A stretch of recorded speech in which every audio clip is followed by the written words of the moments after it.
Hi everybody, welcome back to Dress to Quest. I'm Nathan and I am the DM here, and we are an actual play live stream playing D&D in the Ghosts of Saltmarsh setting, and all of the players right now are level 10, which is very exciting.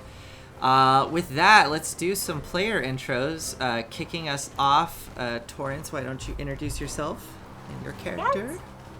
Hi, I'm Torrance, and I am playing the role of the bard named Roland. She's a former beauty queen turned pop music performer sensation, and now she's here. She's Amazing. not happy about it. Yeah, it's been rough. You've been thrust Worst into day of the her deep life. end, yeah. And next up, we have Eric. Hey everybody, I'm Eric Wahlberg. I'm playing Bulwark the Grim, soon to be Bulwark the Grey. Spoiler alert. He is a 7th level Rune Knight and a 3rd level Cauldron Swords Bard. And let's do it. Awesome. Next up, we have Chris. Hi everybody, I'm Chris and I play Ayize Marley, a human Termitian wizard. And I'm looking forward to tonight's fun and games. Good evening to you, Scottish Jeff. Good to see you in chat tonight. Next up, we have Erica. Alright, hi, I'm Erica. I play Rin Swiftbow, Wood Elf Beast Master Ranger, and every game she summons her falcon named Bert. And, bit melancholy, but I'm excited to play today. Indeed. And last but not least, we have Space. Hey guys, I'm Space. I play Espen, the Asimar Source, Divine Soul Sorcerer. It's gonna be wild tonight, I guess. Yeah, we'll see what happens. Awesome. Well, with that, let's do some recap. Let me see here. Oh my goodness, that's right. Okay. Well, last we left off, our heroes had sailed far out into the ocean to a lone volcanic island where Volric, Duthine, and Chenyar had tracked down the trail of the creature that destroyed Duthine's home. They were unable to pursue the trail further, though, as it went deep down into an abyssal trench. Upon taking refuge on this volcanic island, Volric spotted a ship out amongst the ash and the smoke, and it was indeed his ship from 20 years ago, captained by his first mate, who performed a mutiny, Captain Sergal. Returning back to Saltmarsh, you gathered your allies and you all set out to this volcanic island, and sailing through the smoke and the ash, you found yourselves finding a new companion who appeared on your ship. Roland, the bard, this glamorous bard, appearing on your ship with the dimension door, and she revealed that her ship as well had been destroyed by Captain Sergal.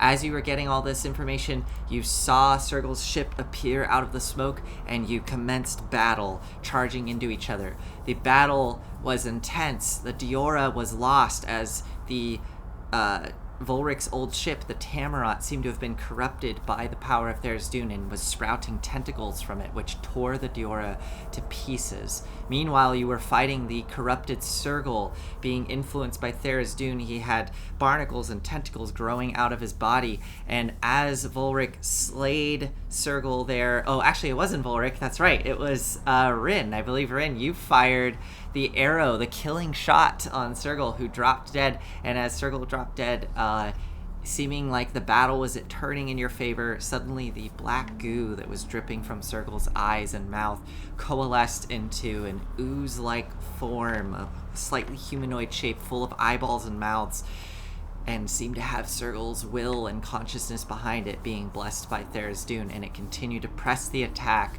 trying to tear Volric down. Volric was able to resist and hold his ground, and all of you banded together. Roland, you performing some clutch magic, Beacon of Hope, allowing everybody to get full healing from Aspen. And in those final moments, oh my goodness, who was it that struck the killing blow on Sergal's ooze form? It was Aize, that's Aize, right. yeah. Aize. Oh my goodness. Yeah, because Aize, you had Cherry destroy Thadra, the Sahuagin priestess, with Cherry, the water elemental. And then Aize, you destroyed Sergal. What was the spell you cast? Oh, was it Magic Missile?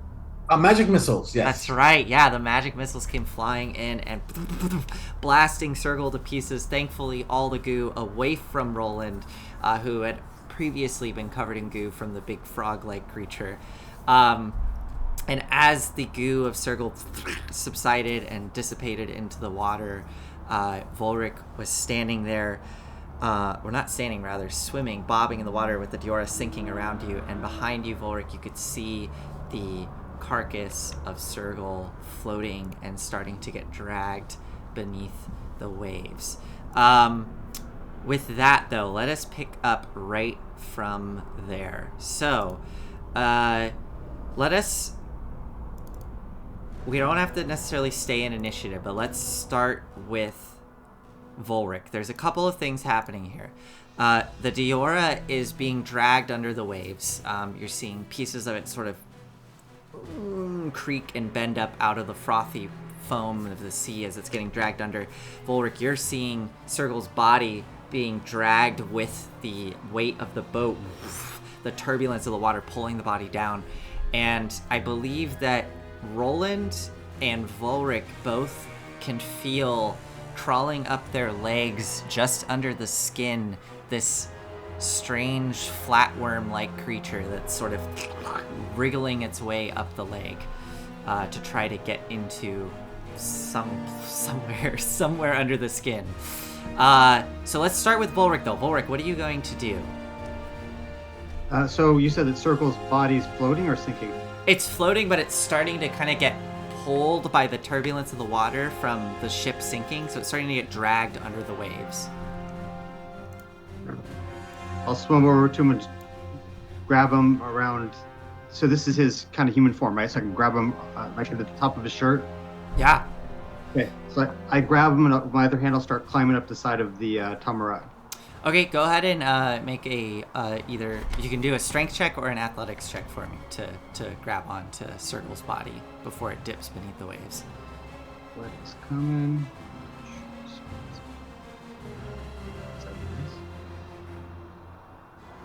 Go.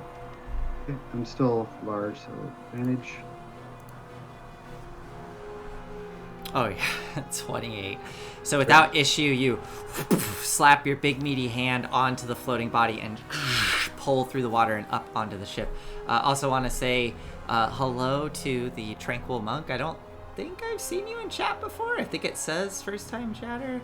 He's one of our buddies on TikTok. He's got an awesome TikTok. Nice.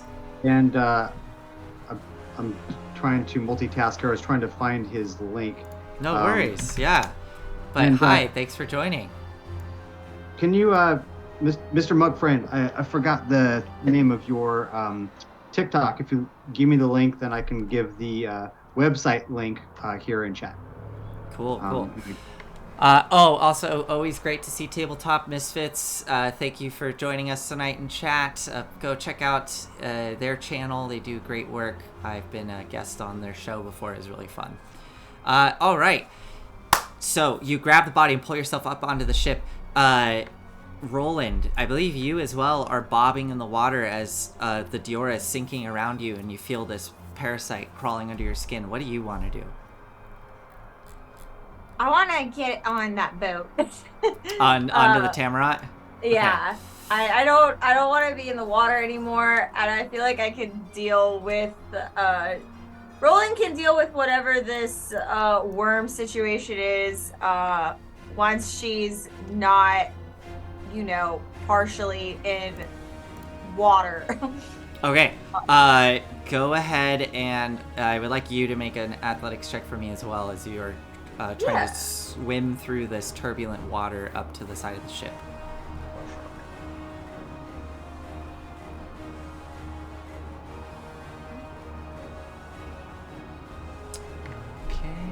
That's a 16? 16. Okay, yeah, no issue. You pull yourself past all the wreckage. you can feel your legs getting like caught on rope and lines and wood, but you manage to pull yourself free before you are wrenched below the waves from this massive ship sinking around you.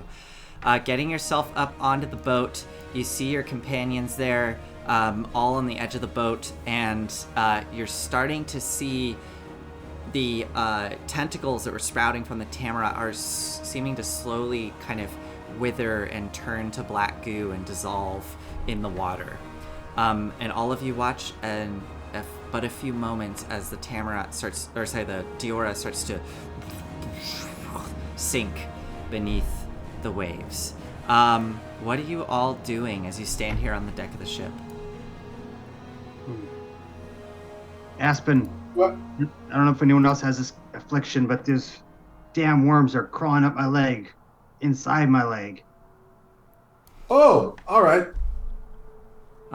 To that point, Yeah, same, and I don't like it. Not a fan. Nope. Oh, No, thank you. we've dealt with this before. I had it run in my hand. I need to see the exposed flesh on your leg, Volric. And where were you taken, Roland? My feet. All right, let's see your feet. We'll start with Roland. As Volric will take his, just show me your leg. See it? all right. As Volric, do you show your leg to Ayuze? Yeah, but only the exposed part. I don't want him to get any ideas.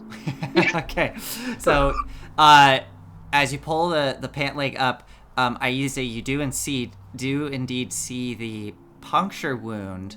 Go ahead and make an investigation roll for me if you're trying to find.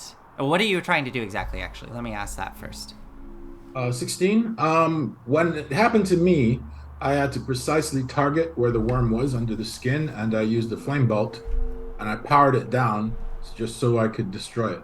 Okay, so with the 16, you spot just under the pant leg, like where Volric has it pulled up to his knee.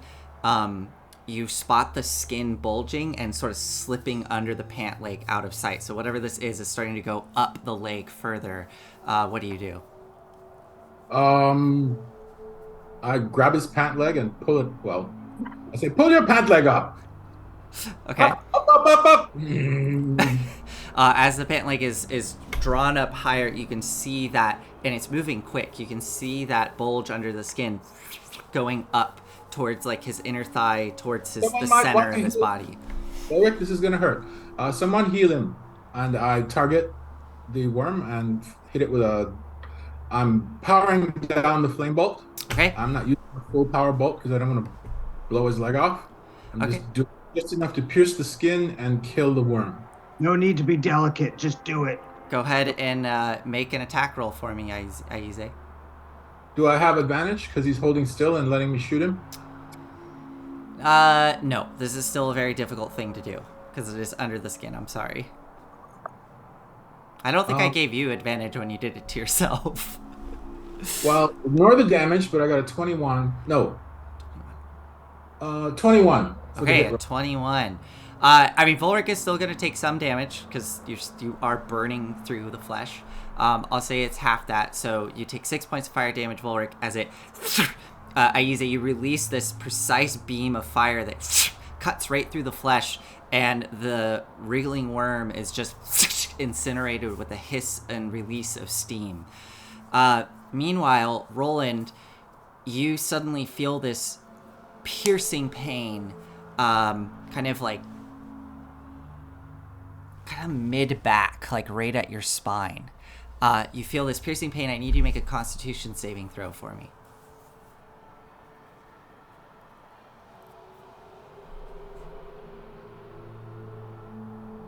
Can I give her inspiration? Can I see that she has a upcoming saving throw? Okay. Yeah, So, I mean, Roland, how do you react? You suddenly feel this piercing pain at the base of your spine.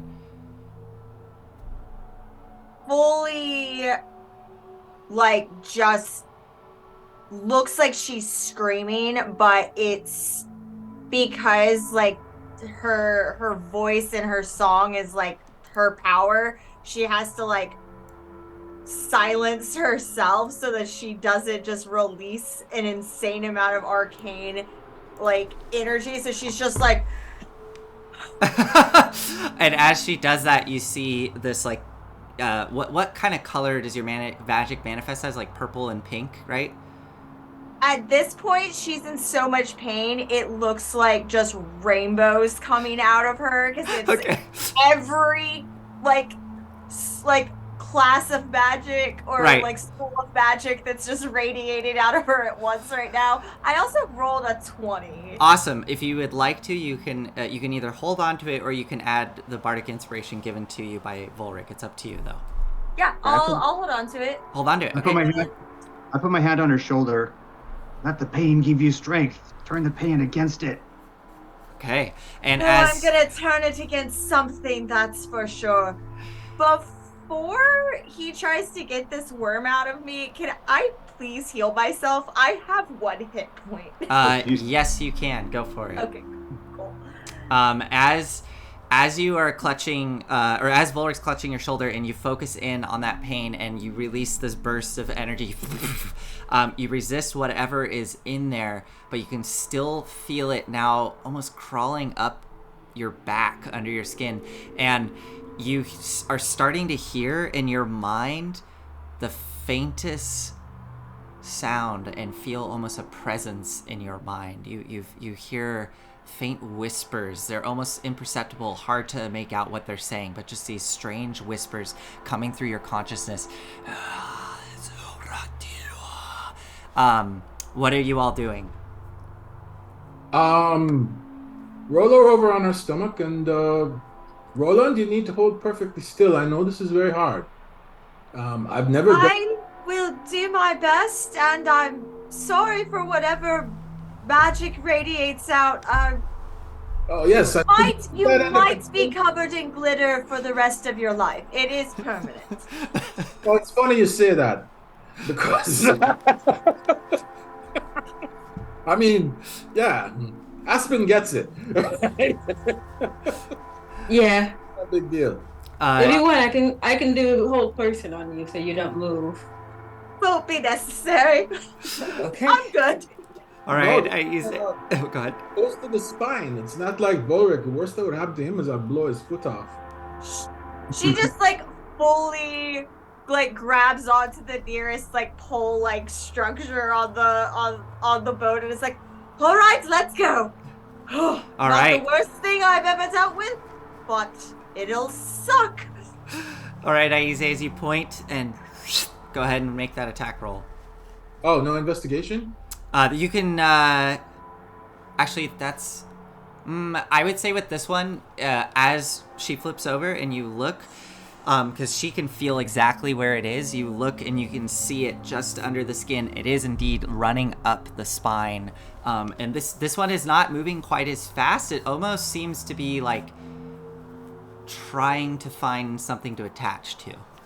All right, what I'm going to do is I'm going to lie down on my side. Mm-hmm.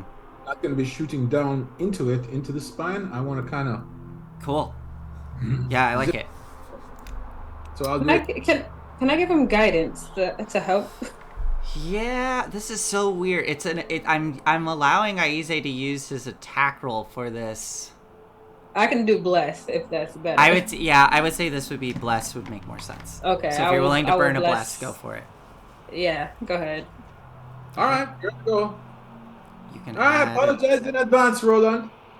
Hopefully it won't scar too much. What's another tattoo over another scar?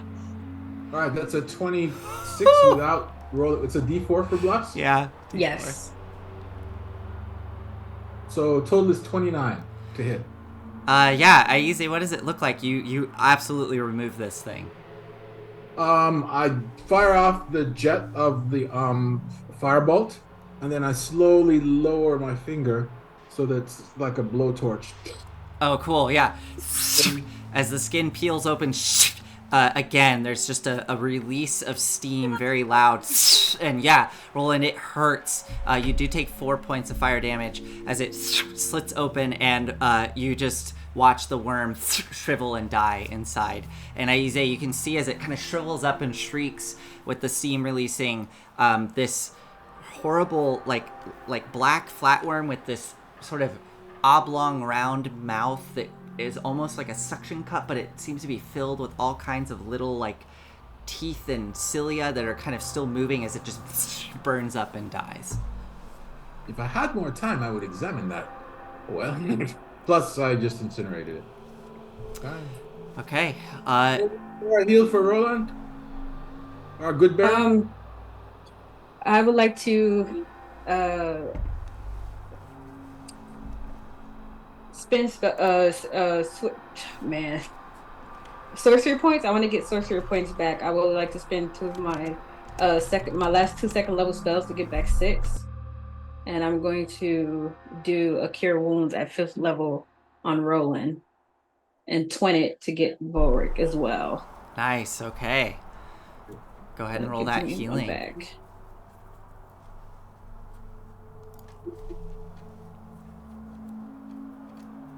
Okay. So as Aspen, you reach out and touch your two, one of your companions, someone who is brand new to your group that may be becoming a companion, releasing the energy into both of them. The wounds seal shut, and Roland, you start to feel warmth pass through your body and feel the aches and bruises start to dissipate within your body. How much healing do they each get? 32. I believe that's 32. 23 for the higher casting, and Whoa. then plus 9. Nice. Okay, 32 points of healing. Amazing. I am at max. Okay, nice.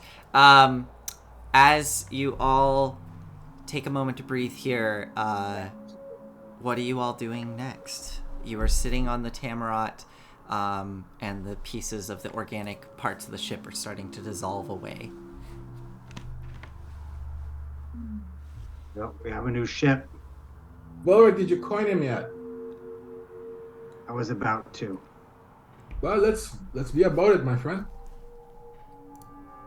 I'll shrink down to regular size, and I'll put one knee on his sternum and lean down. I whisper in his ear, "Because of your hubris, I lived. Because of your hatred for me, you forgot the elf. Because of your hatred for me, you took a magic missile up the arse, and now you're done." And I take the coin and I place it on his chest. Okay. Placing the coin down on the body of Sergal, your first mate who betrayed you 20 years ago. You can see the features now are desiccated, almost fully removed of moisture, the face just up in a silent scream.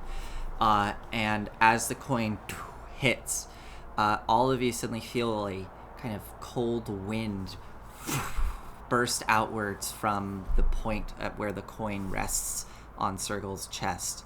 Volric, in that same moment, you watch as the world around you, almost like an ink wash, just turns into blacks and whites and grays, and you find yourself standing there in an endless, almost empty plain of rolling mists and shadow, and far, far off in the distance there are jagged mountain tops of pure dark shadow, and before you, lying amongst the mist, you can see the now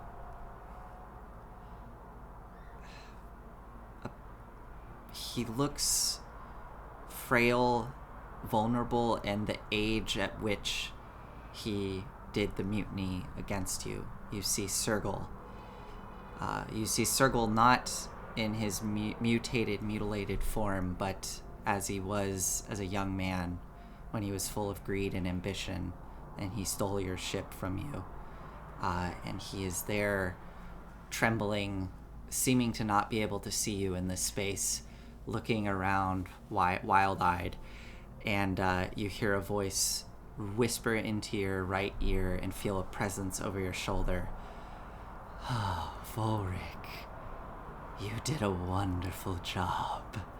And you sense something by your side, and as you look, you can see just the faintest of a profile of a feminine form with that porcelain mask, just gently, almost floating by your side.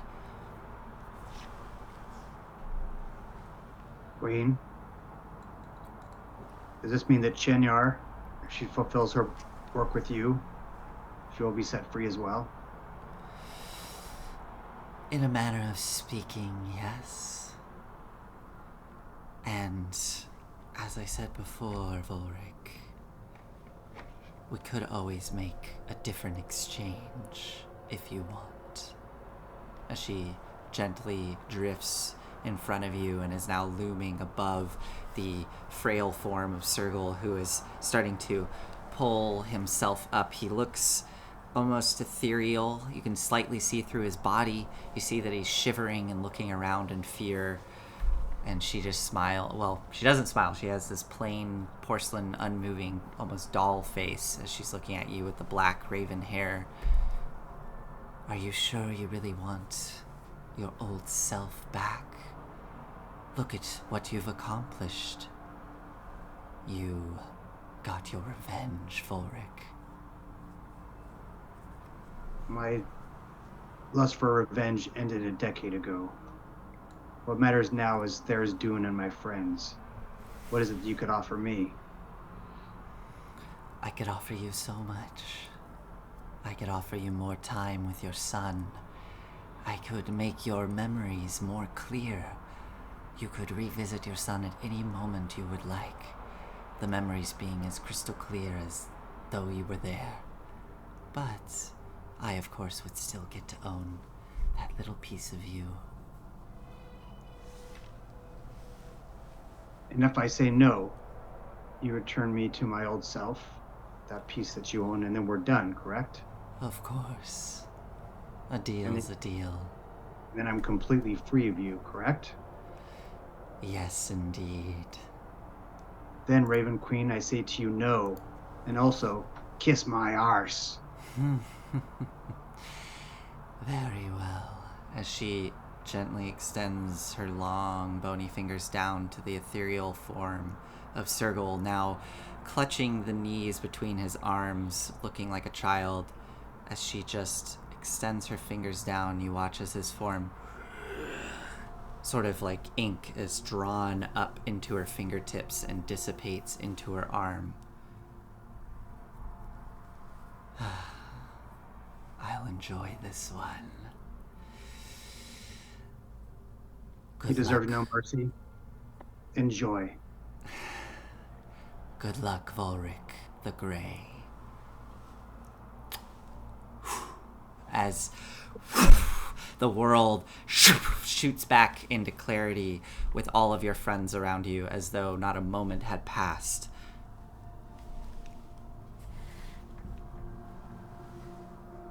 What would you like to do, Volric? How do I feel? You feel... It's like your senses are starting to tingle with overstimulation. You can feel the... you can smell the smoke in the air with absolute clarity like you've never been able to before. You didn't even realize that you're looking back on all the actions you've done in the past week or more, and it all feels foggy and strange and mechanical, like you weren't actually there. Everything was cold and calculated, and you're now going back and reliving all those experiences and being filled with all of the emotions almost all at once from the past 10 days that you've been not yourself. Ah!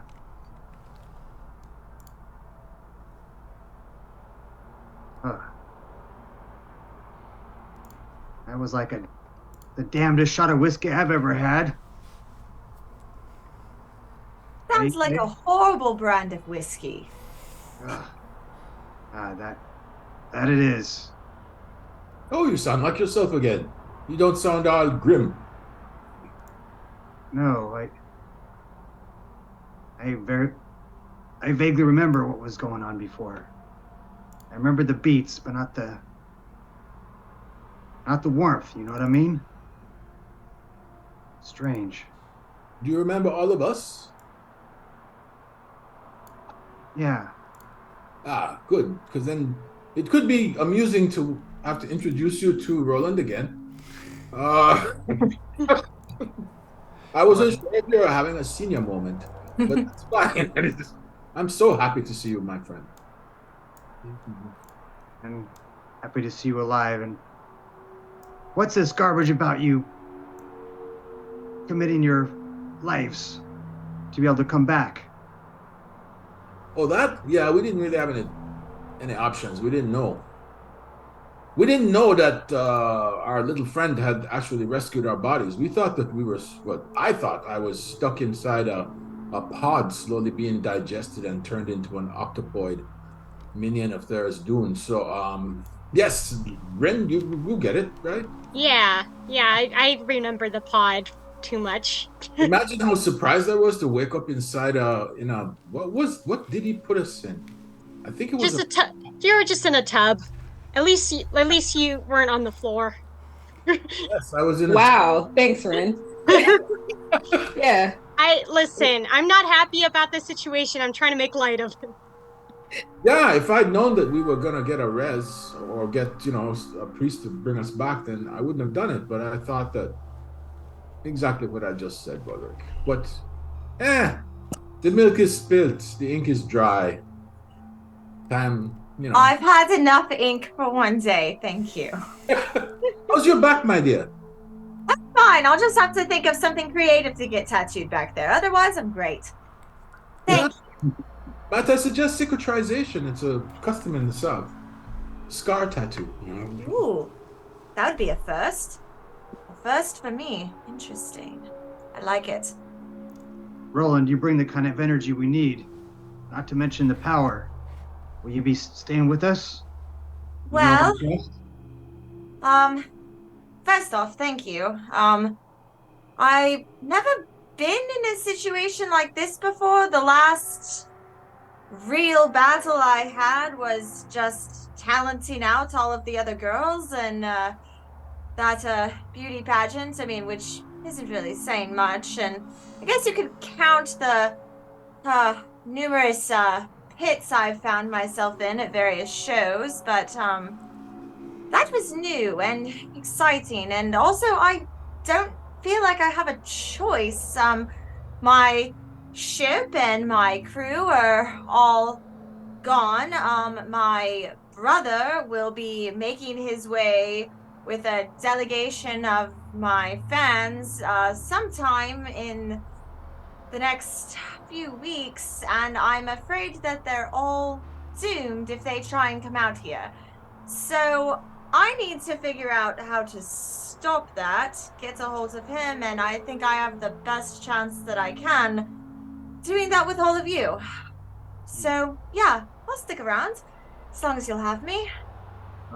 Indeed. Well, our quest, we're trying to stop evil god from transforming all of the world, and we could use a little bit of help. Way perhaps you could think of it as always trying to change the world. Think of it as kind of one of your modeling competitions. Only instead of modeling, you're murdering, and whoever is less murdered is the winner. Oh, so sounds a lot like our Battle of the Bards and the Underdog. I think I can handle that. Sure you could. Oh, incidentally, I believe, given sufficient time, I can put you in touch with your brother. All right, good. Just good. Providing he actually sleeps, then I could put a dream spell on you and you can contact him. But that said, we need... Well, that might be difficult, because we don't really sleep. Your elves! Ah, yeah, sorry. That's well, it's tricky. We can sleep. It's just very uncomfortable because we go into this weird dream-like state where we see everything around us, but in a really weird, corrupted way, and it's very upsetting.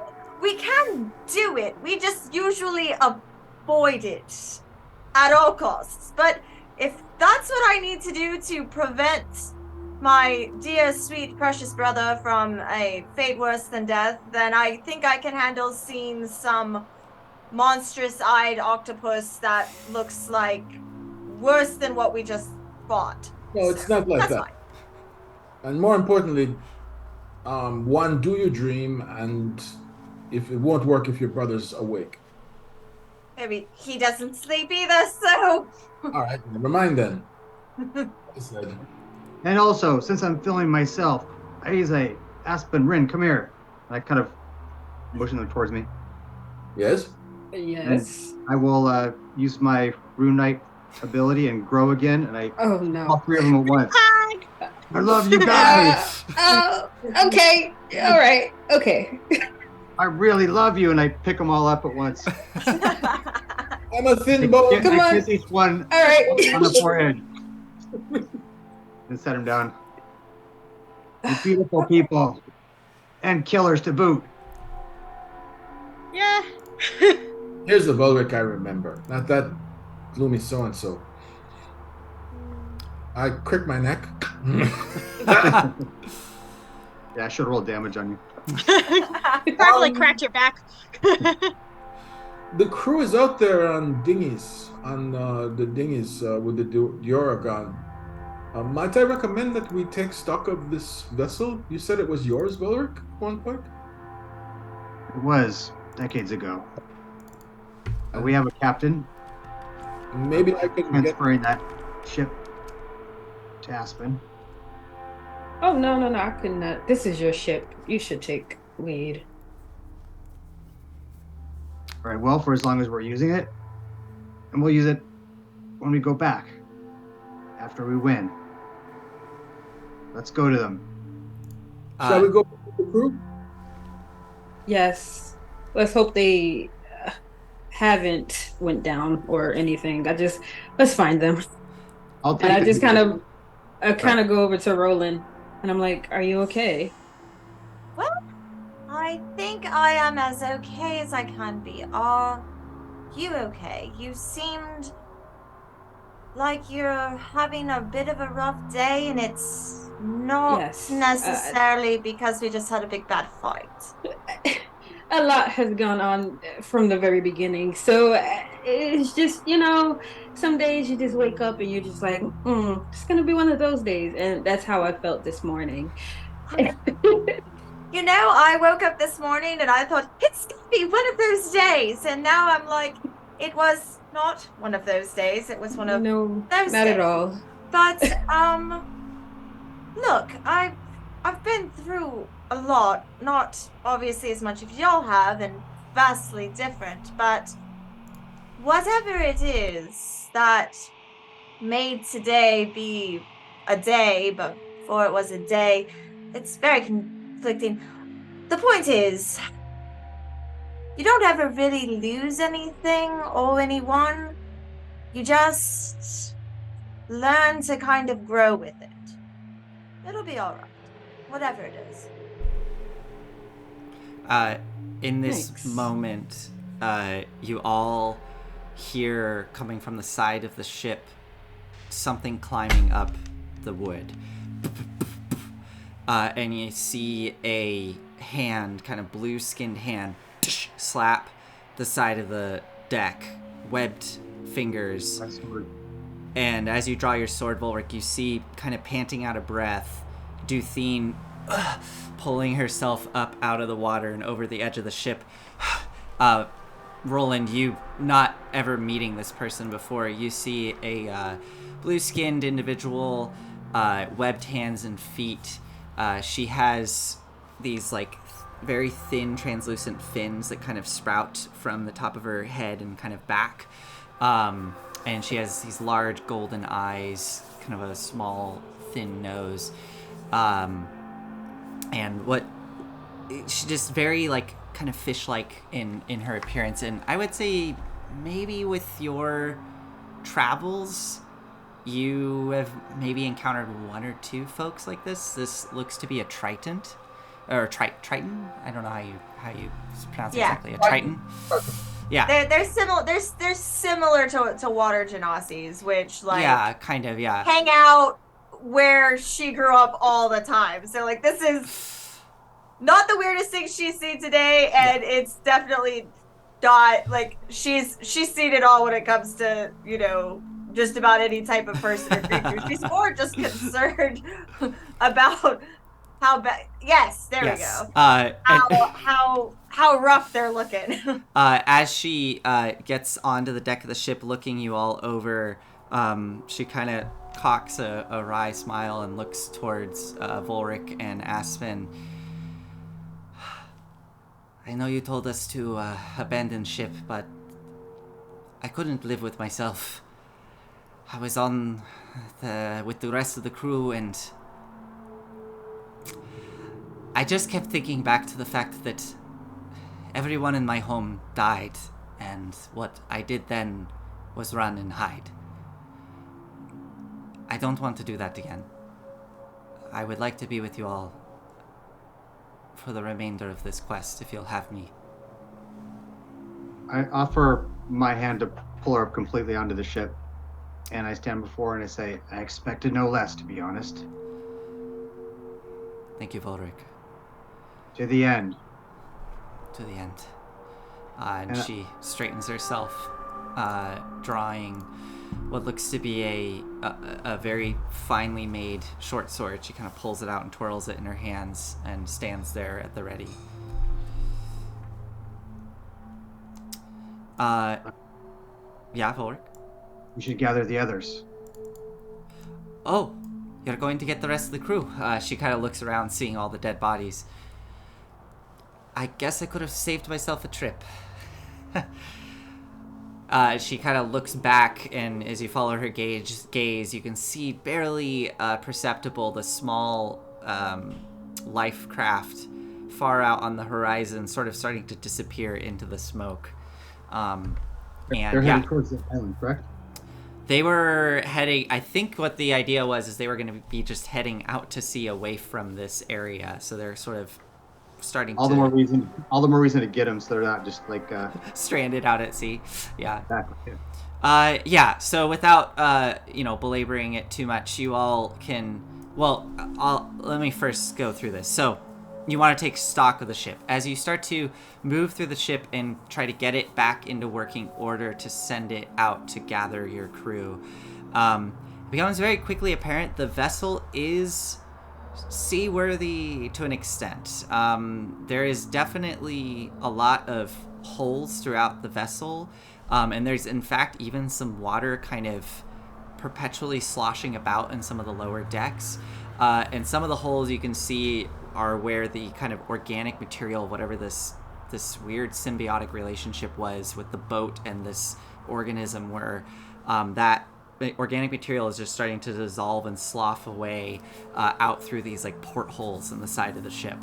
Volric, the ship itself it can definitely be salvaged, but it is in rough shape. This is very it's very, to hearken to a pop culture reference, it's very Black Pearl or Davy Jones' ship from Pirates of the Caribbean. It's kind of weathered and old and has been corrupted by this magic, but it is still floating. Can Roland be following him around as he's taking stock, and can she just be casting mending on all of the small little areas? I mean, some of these holes are big, but yes, you can start to do your best to do that. It's just like random patches of like glitter paint that just seal it off, and so it's like this dark spooky shit, hot pink glitter graffiti. As the hot pink glitter graffiti sprays across some of these gashes in the wood, you watch as the wood starts to stitch itself back together, and as it reforms and the glitter starts to kind of fade away, you see now there is still kind of a permanent sheen of hot pink left in the areas where it has been stitched together. There will be pink glitter everywhere forever. And to that note, as you are moving throughout the ship, Roland, there's a couple things you start to notice, which you didn't necessarily notice in the heat of combat. some of the crew that were slain, and as you start to go below decks as well, you encounter more crew that are in this kind of corrupted state. We're not gonna play out the combat because it's gonna take too long, but you're able to easily dispatch these sailors. They were like the ones from before. It takes a few blows. Some of them seem like they should die in killing blows, but they kind of hold themselves together, and you're able to hack them back down. But as you start to clear the ship out, Roland, you start to notice that some of the crew members, those that are lying dead on the deck, are some of the individuals from your old ship. But they have been twisted and corrupted and have these new growths coming out of them of tentacles and bulbous, almost like boils bursting from their skin. But they're all very dead at this point. I would say if you want to, as you're going below decks and you're encountering some of the living crew, Roland, if you recognize one of your old crew as one of these individuals, you can attempt to do something, but they seem to be driven with an aggression, and almost it's not quite them, as they are swinging out and trying to attack you all as you move through the decks of the ship. But yeah, I mean, Roland, what do you do in response to this? I think as she's wiping, just like some of these, just people, I'm like, all right, you can go. I think, and she starts to notice and like recognize like some of her crew. I think she's at first, like, this is probably the most bothered she's been all day. Like, everything else has just been very upsetting. Now she's bothered because, like, yeah, she's performed in like the worst possible taverns. She's been in the Underdark. She's seen a lot of like messed up things, and she's been in a lot of messed up places, but I think that she's always kind of made it through because like people were just like drawn to her, and she was able to find like all these good in these people. And so like these are people that like she has essentially pulled out of really hard situations, and now she sees them in a worse state than she found them, and that bothers her. And so I think as she's getting towards the end of clearing all these things out, she doesn't have a problem getting like rid of this because she's seen what it's done. She like very much becomes like her father, very cold and stoic about doing this because like it has to be done. But I think she's going to get to like the last person she recognizes, and I think she's very much going to be like, you're going to tell me what happened. Okay. Yeah, as you... We'll say that it's probably you... I'm assuming it's probably you, Volric, and Rin, maybe Aspen doing the most of this clearing out. So we'll say like the four of you are down below decks with this one crew member cornered. They look wild, they look animalistic, they are trying to lash out at all of you. They don't seem to be kind of hearing what you're saying to them. As they look back and forth wildly, you see the black goo dripping from their eyes and their mouth as they're lashing out with these sort of rusted sabers towards you all, and just kind of slashing through the air trying to get you. But what are you gonna do to try to... Can I cast Charm Person on one of these people that I recognize? Like they're clearly like in a state. Yeah, let me see. It has to make a wisdom saving throw. So here, I'll go ahead and roll that. I roll the save. Oh yeah. Hold on. Yeah, go ahead. Yeah, my bad. No worries. Yeah. The DC is still 15. So. Okay, excellent. I just gotta check something here really quick.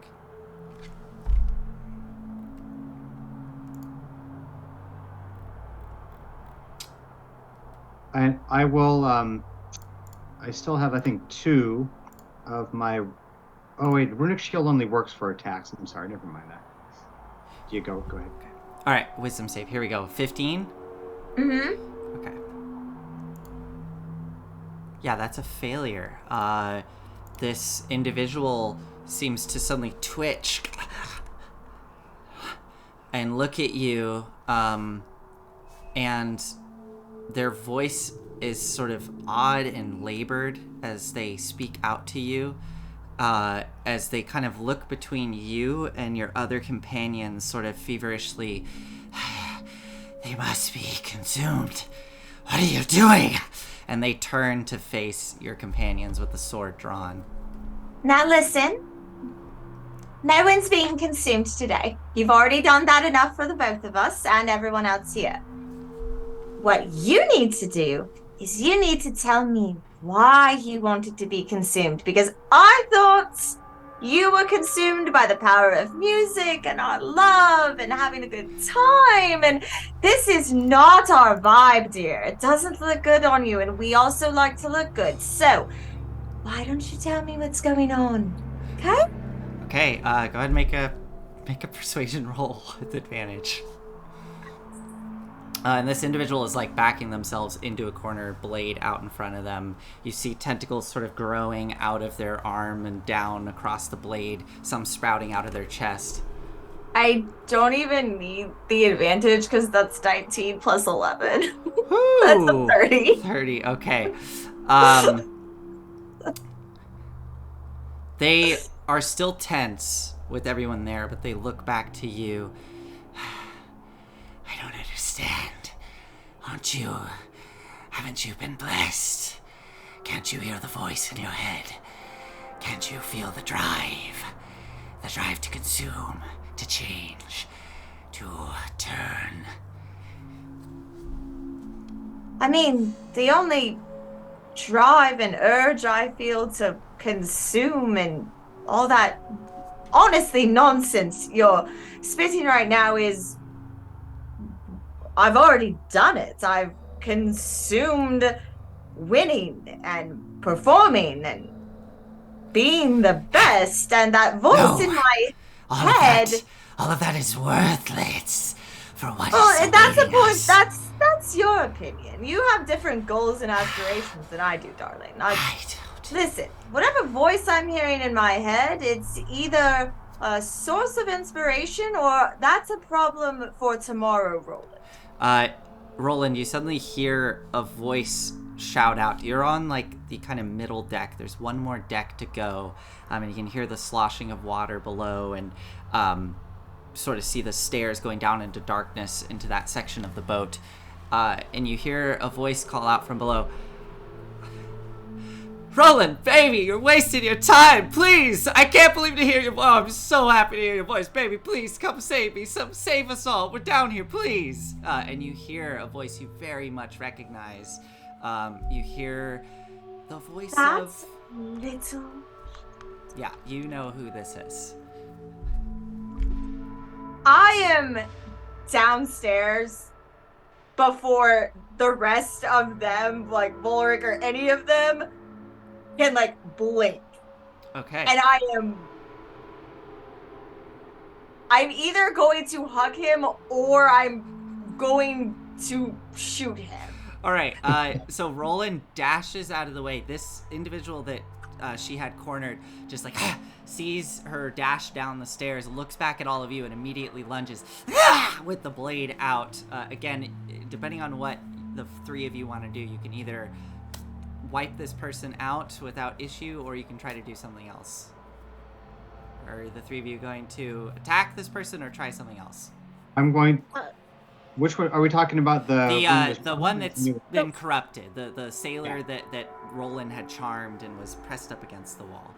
I'll try and grapple and pin him. Okay. So Yeah, go for it and make an athletics check. I'm not going to bother growing. So normal, 28.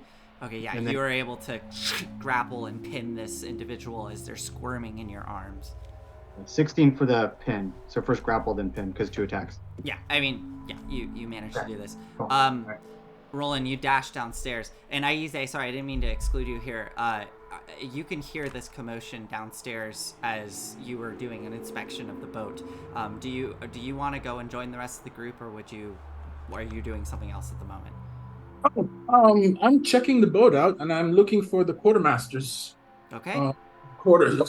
Yeah, so you're kind of a deck above, moving towards what looked to be the area where there would have been like officers' quarters, and you can hear this commotion happening below. As we cut back, yo. yeah, go ahead. You all right down there? Need a fireball? Definitely not. No, please. Not a fireball, but I'm going to need something. As Roland, Okay. you are shouting this and run down the stairs, sloshing into water, looking around in the darkness, your dark vision thankfully piercing through the veil. And you can see, kind of as you look back behind the stairs, going down a narrow hallway, what look to be multiple iron-barred cells on this level of the ship. And there appear to be hands kind of sticking out and people like gesturing, and you start to hear voices crying out for help. And you start to pick out voices that you recognize of some of your crew that are still surviving. But the voice that cuts through it all, and you can see very clearly a red-skinned hand sort of waving out one of the bars, still seems to have like jewelry, like rings adorning the fingers, that those were not taken from this individual. But this red-skinned hand is sort of waving and, Roland, oh, baby, I'm so happy you're alive. Please, let us out. Come on. I assume you've taken control of the vessel. What are you doing, Roland? I'm gonna look at him and go, darling. Everyone else, because they're not conniving enough, for this. You're going to tell me what happened and why. Because, you were in charge of this little cruising venture, and as soon as those pirates and people showed up, you were gone, and you're never gone. And now you're in a cell, and I'm pretty sure it's already unlocked, and this is just another fun little thing for you, darling. So, why? So, as you, are you staying back, or are you striding down towards this cell? I am as close to the cell as I can be, where he can't touch me. Okay, so you stride down this hallway past all the rest of your crew who are looking at you pleadingly, and you stride out in front of the cell.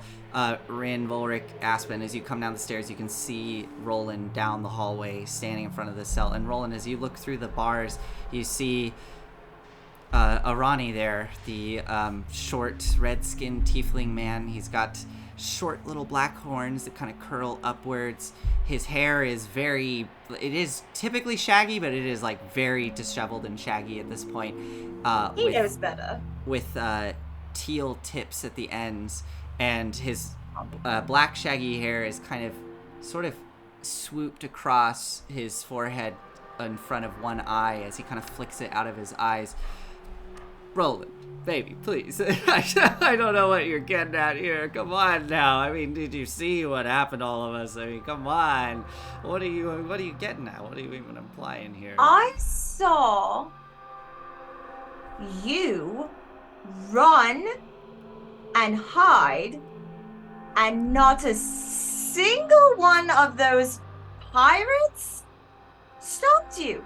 They let you walk right on by, and then I saw what I thought was all of our crew. Turns around to the rest of the crew. So happy to see you alive. I'll get you out in just a minute. You see about Die. 7 individuals in the cells, all like kind of watching this with almost that like popcorn eating excitement as the two of you are having it out. And so,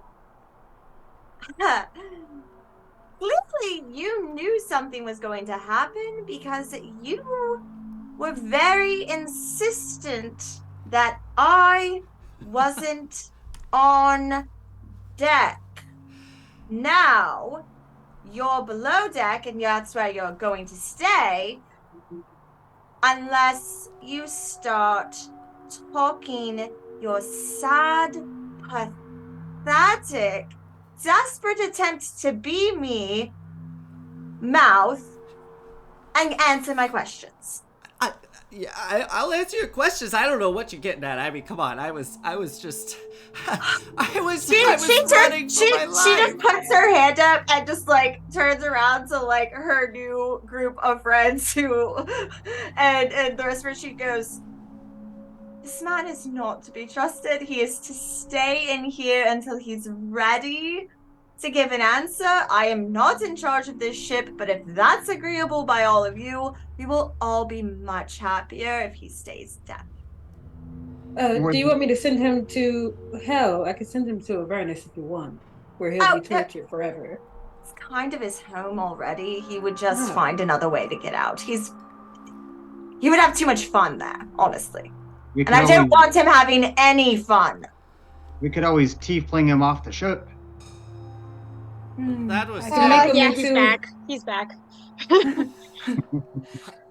Roland, baby, please. I don't know what you're getting at. I was running for my life like everyone else. I just happened to get lucky, and you walked right past them. You must have misseen it. It was a crazy mess. Everyone was seeing things. It was hard to keep track of anything that was going on. I doubt you saw I was running for my life. I think at this point, as he's speaking, I will do chill touch, and you see a giant skeletal hand appear behind him, and it kind of pokes him in the back. I think what you want to do is tell a lady the truth. It's simple. If you want her to release you, just tell her the truth. It's okay if you're a coward. Aspen, go ahead and make an intimidation roll. All right. 14. Look, please, I'm telling the truth. I was running for my life. Please don't hurt me. Come on now. I'm telling the truth here. Roland, I don't know what you're getting so worked up about. I know we're supposed to have a wonderful show out here, but come on now. Please. I was just all these people. I'm running for my life. Come on now. I don't want to be turned into worms or anything. Oh, so you knew about the worms because none of us told you about the worms. How could I not? Come on. And he gestures to the rest of the group, and all the other group kind of sheepishly nod, and he goes, listen, we all saw it, right? We saw it, that we saw they were putting the worms in you guys. They were pulling you out of your cells one by one, and then that big frog thing, it came out of its back, and it went into their mouths, and that was it.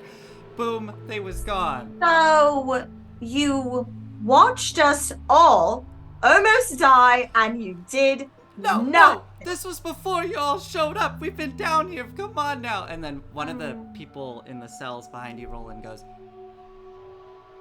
this like smaller gnome figure. I don't know the name. You can come up with the name if you have one off the top of your head. Gary. It's Gary. Yeah, Gary, this small gnome. Gary, kind of with like what is clearly run eyeliner is just like running down his face. Kind of looks around. Arani, you were the last person brought into the cell, and that was kind of while the battle was happening. We didn't know where you were. Hey! I was hiding on the ship. Gary is helpful. For once. Oh. Thank you, Gary, for one time being helpful. Thank you. Thanks, Roland. I do love you, Gary. You're just the... And Arani kind of shrinks back. Look, I was hiding on the ship. I was hiding for my life, and then they found me at the last minute. When the battle broke out, I thought that was my chance to escape, and then I snuck out, and then they grabbed me, and they threw me in the cell, okay? Again, the rest of them, including Gary, can all go. They can all go.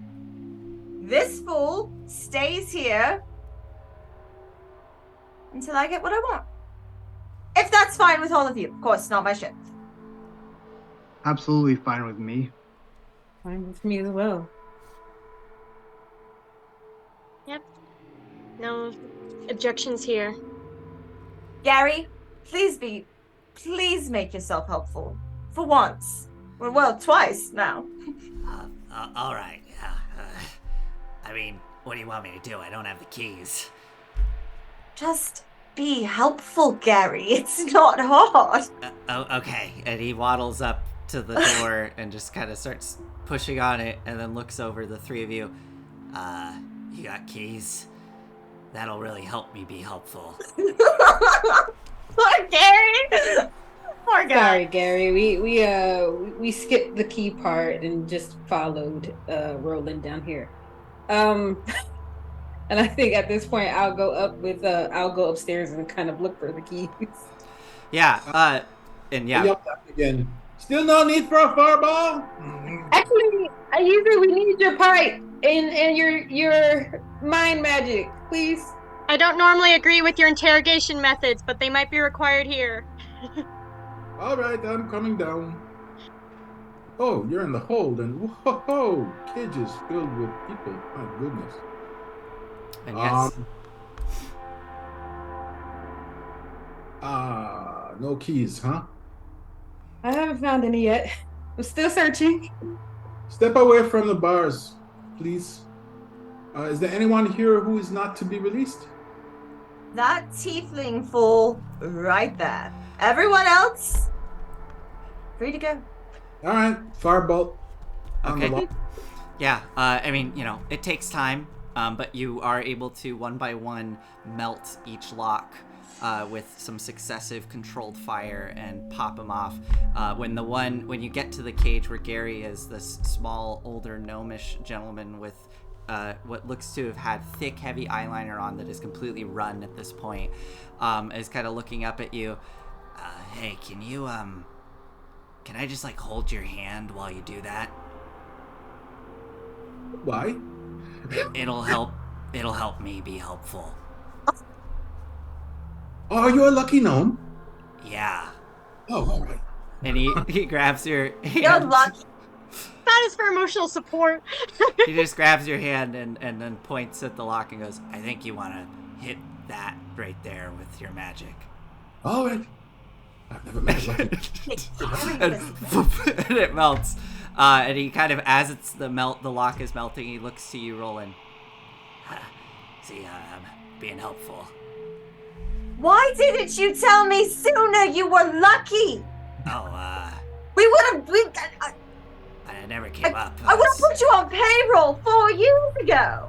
Well, I was usually helping your brother with all the artificer work he does, so, moving Did things he around. ask you to help him because you're a gnome? Is that what it was? I don't know. I think he just saw my muscles.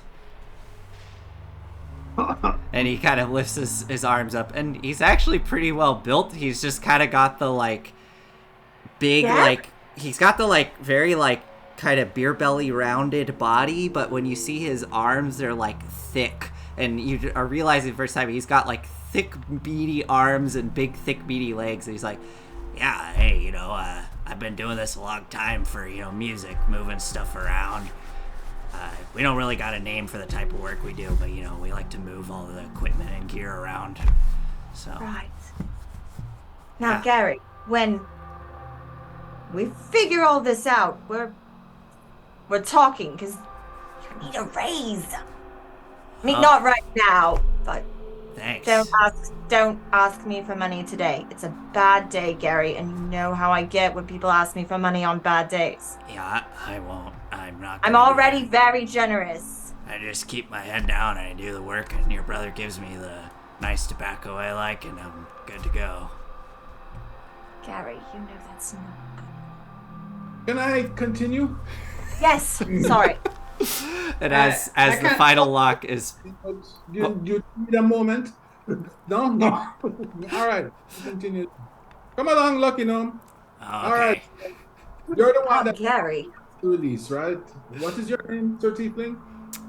So you see inside this tiefling individual who's now like kind of sitting on the very waterlogged, soggy bedding that's in all of these cells. There is like a good probably 6 inches of water just everywhere in the lower decks of the ship, and he looks up. Hey, yeah, my name's Ronnie, and I've been working with Roland here. Look, Roland, I don't know what you got in your head. I know we've never, I know he's always had issues with me. Look, she's.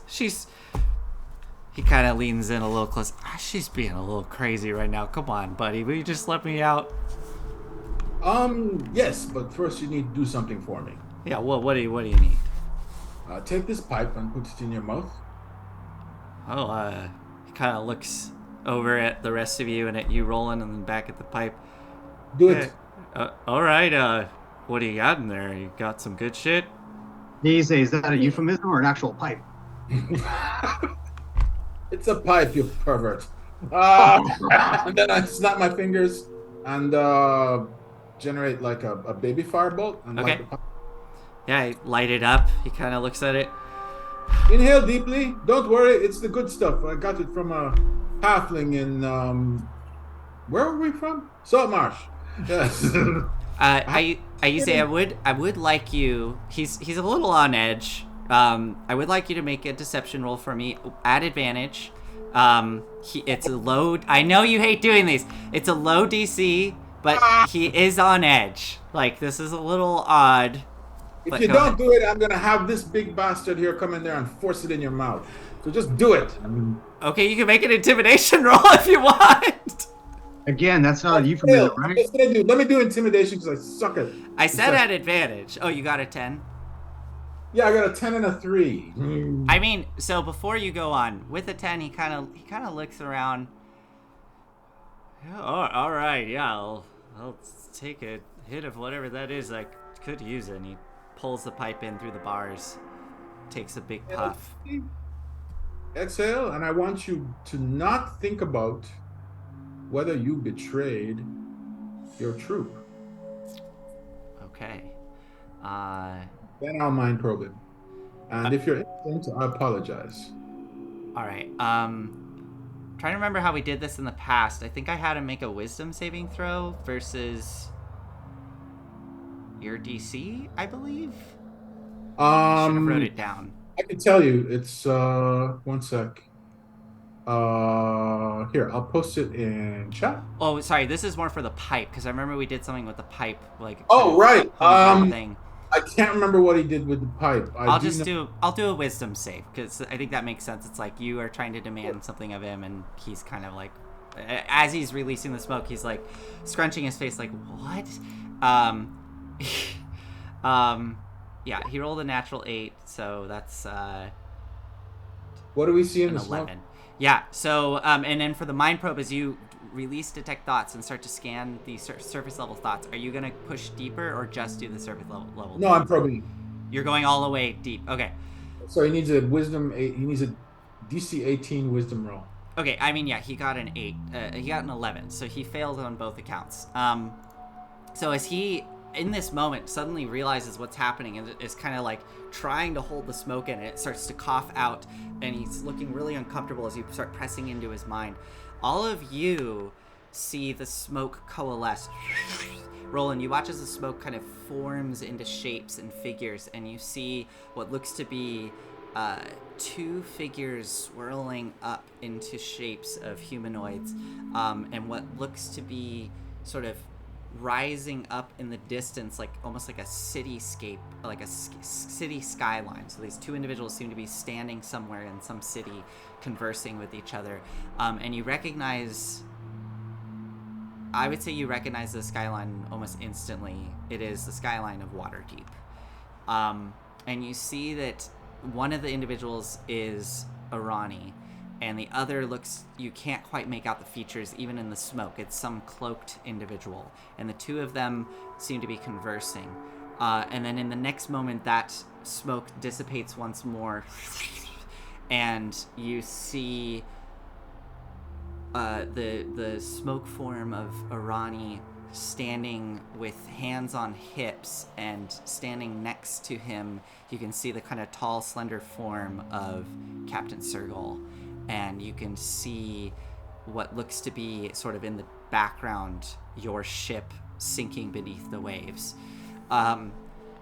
You, Aize, as Arani is coughing up and hacking smoke, trying to wave it away with his hand, these images, which just instantly reform.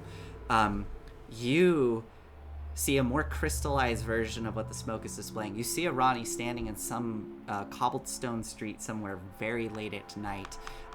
There's little dim lights of lanterns flickering on the sides of the buildings, and you see that he's in some dark alley having a conversation with a hooded figure, and in that conversation you get little glimpses of the conversation. Yeah, I promise you she'll have it. She has that crown with her all the time. You just, I'm sending her right there, and then as long as you promise to give that to me, then, you can do whatever you want with the ship and the crew, and you're going to have more people with you. It'll be just great. And as that image washes away, another one forms, and you see Arani standing on the deck of Roland's old ship as it's burning up, and explosions are going off, and these strange pirate figures are leaping aboard and grabbing and dragging the crew over to the side. You can see off to one side Roland looking panicked, trying to cast magic with her voice, and you suddenly watch as she goes limp as Sergal strides towards her and casts some sort of spell, and you watch as Roland, seeming to at will just grab the crown and lift it off of her head and give it directly to Sergal. The image fades one more time, and you see as Arani is standing there before Sergal, crown adorning Sergal's head, and you can feel this welling of anger and frustration as you hear Arani's voice slashing out. You promised me, come on now, you promised me the crown, and you hear Sergal's voice coming through. I did, and I lied. Welcome to the crew of the Tamarot. As he smiles, and you see a big frog-like creature looming up behind Sergal. Fear shoots through the image, and then you watch as everything kind of turns purple and sparkly for an instant as that fades. Arani, in the real-world moment with all of you there, is backing up into the cell, looking mortified at the smoke, looking around at all of you. Hey, look, I don't know what kind of... This is some sort of trickery from that fool there. No. It's very obvious that he was magically manipulated. And he's completely innocent of any wrongdoing. This poor soul is but a victim of circumstance and vile sorcerers. Yeah, I'm just kidding. I looked to it. He's a piece of I'm sorry. Look, I'm no good at deception. I just thought I'd play around at the liar. Please. It was really good. You started off really well. I was getting more upset as you were talking, and then I was like, no. I tried. Arani, you sold out your troop and your captain. They want the crown. That's what they did it for. Always with this damn crown. It's a crown. It came from a beauty pageant. I cheated so that I could leave the beauty pageant life. It's horrid there. And as an act of rebellion, I never gave it back. Well, your crown is a magical item, apparently, of some potency. At least in not our captain, but the vile captain's hand, it seemed to be producing some pretty powerful effects. So you might want to look into it. You have a very ancient and powerful treasure sitting on top of your head. If I had more time, I'd examine it. But we can examine it together at a later time. Not gonna happen. But well, I can hope, I suppose. Right, Aspen? Right. And then I just turned to Arani. And then I looked to Roland. So what do you want to do with him? He's going to sit here in this wet, dirty, small, cramped, unluxurious cell until I can think of something far worse and a more horrid place for him to be than the shithole I actually pulled him out of. You... Roland. You have no idea what you have. Enough. Oh, Roland, did you make know, a... I'm sorry, what? You know that I loved you. The adults are talking. I want to hear what he has to say. Okay, yes, what? Isaac, yes. What were you saying? Oh, no, I didn't want to interrupt him while he was confessing. I'm going to go back up on this emotional kind of thing is disturbing. Lots, which is why I just said enough.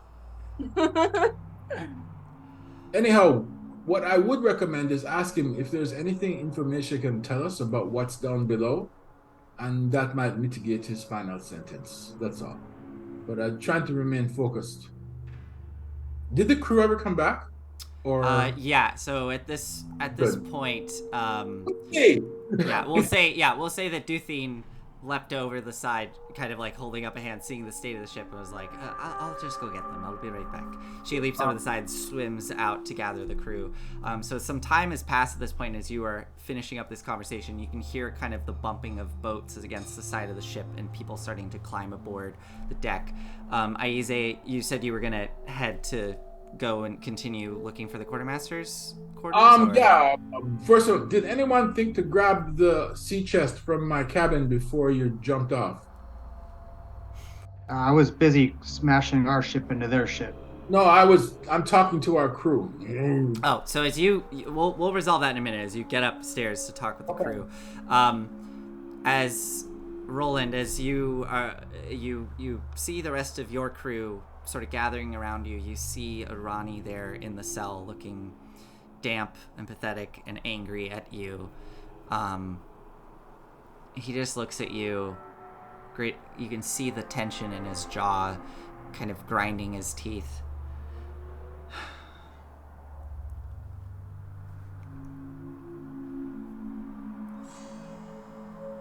You know what? I don't need to speak to you. You keep shutting me down. You've always shut me down. You've never once listened to me. I'm going to be leaving now. And good luck with whatever it is you're going to be doing. You're going to leave. Yes. Except that you're not. You're not the only one with a little bit of magic up her sleeve. I never ever said I was. And listen. I've always listened to you. But just because I never did everything you said doesn't mean I didn't listen. It just means sometimes just because you run your mouth doesn't mean you have something worthwhile to say.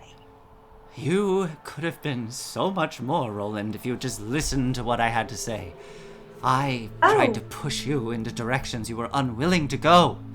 You have to be ruthless in this business. You could have been so much more. In this business, in the business that I brought you into, in the business where no one else would hire you, they all told me it was a mistake. They all told me you were nothing and would ever be nothing. But what have I always done for everyone that we brought into our little family? I gave them something. I allowed them to be something. I gave everything. I gave up for everyone in our crew, including you. And I gave you a chance, and you saw a crown and power on your head and said, you know what? I don't need the family anymore if I can just be the family. You can't be a family when you betray your family. I don't need a family. Clearly. I never needed a family. All I ever wanted was just to have it all. Every last drop of power that we could wring out from under you, Roland. You don't even know what you're worth. But you had to always go off and run your mouth and be yourself and always bring in more people to share the wealth. It's not fair. You could have been everything, and it could have been you and I. But no, you Here's had to the bring difference. more and more people in. I am done, and I will be seeing you again one day, and I will be getting that crown.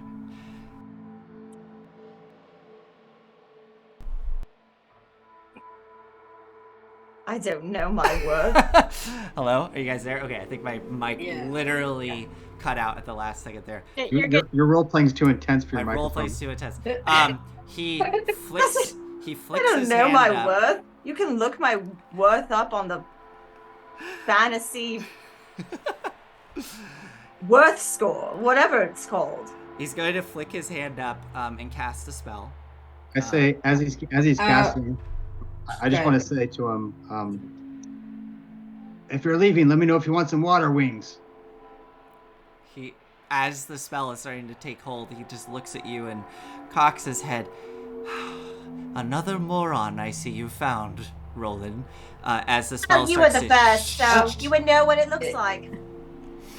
If you will allow me to do this, I have 2 first-level spells that I can convert into sorcery points. Okay. To get back a 3rd-level spell to Yeah, cast you know what counter that- spell. As if it's saying what that level spell is. Okay, so as you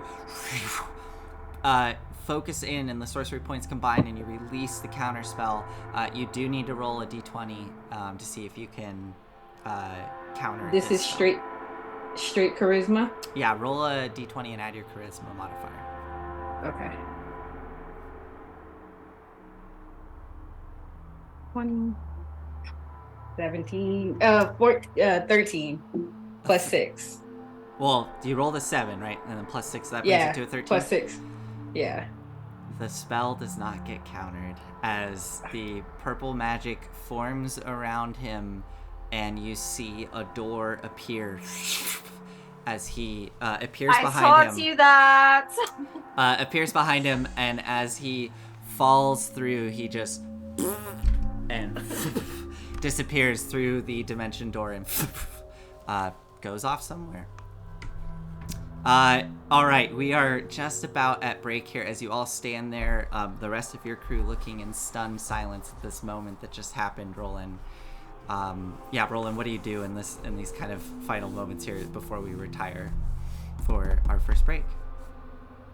I look at my crew and I kind of eye them all over, and I just kind of sigh and I go, everyone be more like Gary and less like that guy, because he's the worst.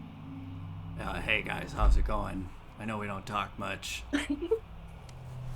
And as you And I just take point off at- upstairs at this point. I'm fully had enough. I just go upstairs and I just Okay. tell everyone to be more like Gary. As you storm upstairs, the rest of you are kind of left there in shocked silence with the sloshing of the water around your boots. As Aize, you retire up top to meet with the rest of the crew. And yes, indeed, thankfully, Gog had retrieved the chest, which he sets down on the deck. And that is where we are going to go on break. We'll be right back here very shortly to finish up the episode. Thank you for joining us. Oh, who do we got here? We got the night. I'm gonna go to the Aize cam. Oh, that's awesome. Is that Aww. Aspen and Rin? Yeah. I love it. And this one didn't turn out so good, Aspen. Sorry. Love it. Oh, is that Roland I and love it. Aspen? Oh, it's amazing. I love it.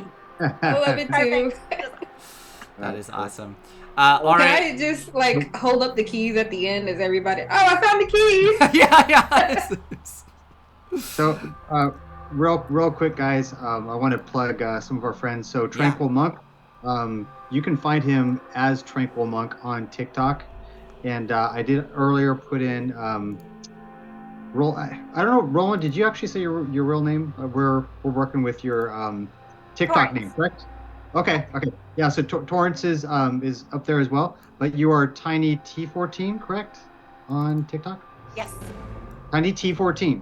And then lastly, we have some friends here that are also watching us from TikTok that I actually game with on Fridays. They are the Explorer's Guide to Everything, a very quick reading of what they offer. So it says, step into the shadowy realm of Tales of Terror, an audio drama series that will send shivers down your spine and captivate your imagination. Unlike live play tabletop productions, we craft the pure essence of the adventure, sans the dice rolls, providing you with a seamless and immersive listening experience. Follow us on TikTok for daily content and become a part of the expanding universe. Don't miss out on the Explorer's Guide to Everything, which is how you can find them. Join our Patreon community to be a part of the adventure. P.S. Also watch Dress to Quest every Monday night at 6 p.m. PST. That was me saying that. Okay.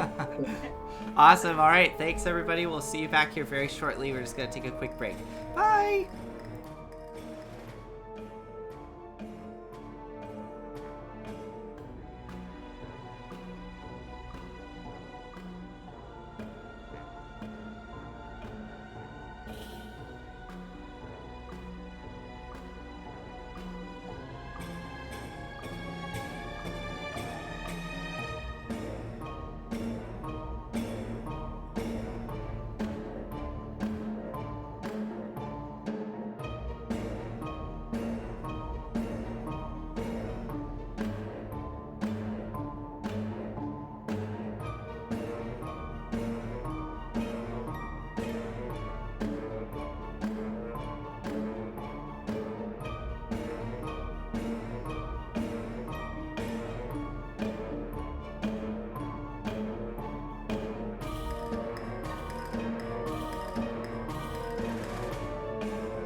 All right, hey everybody, welcome back. We're just gonna jump right into this and get the show moving. So, as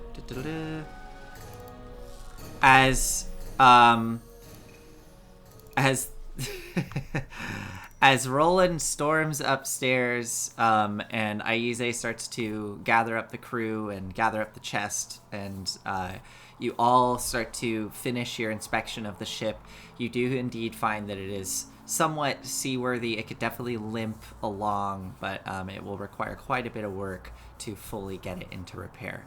Volric, I believe you and Aspen were planning on guiding the ship towards the island and dropping anchor so that everyone can gather up and regroup.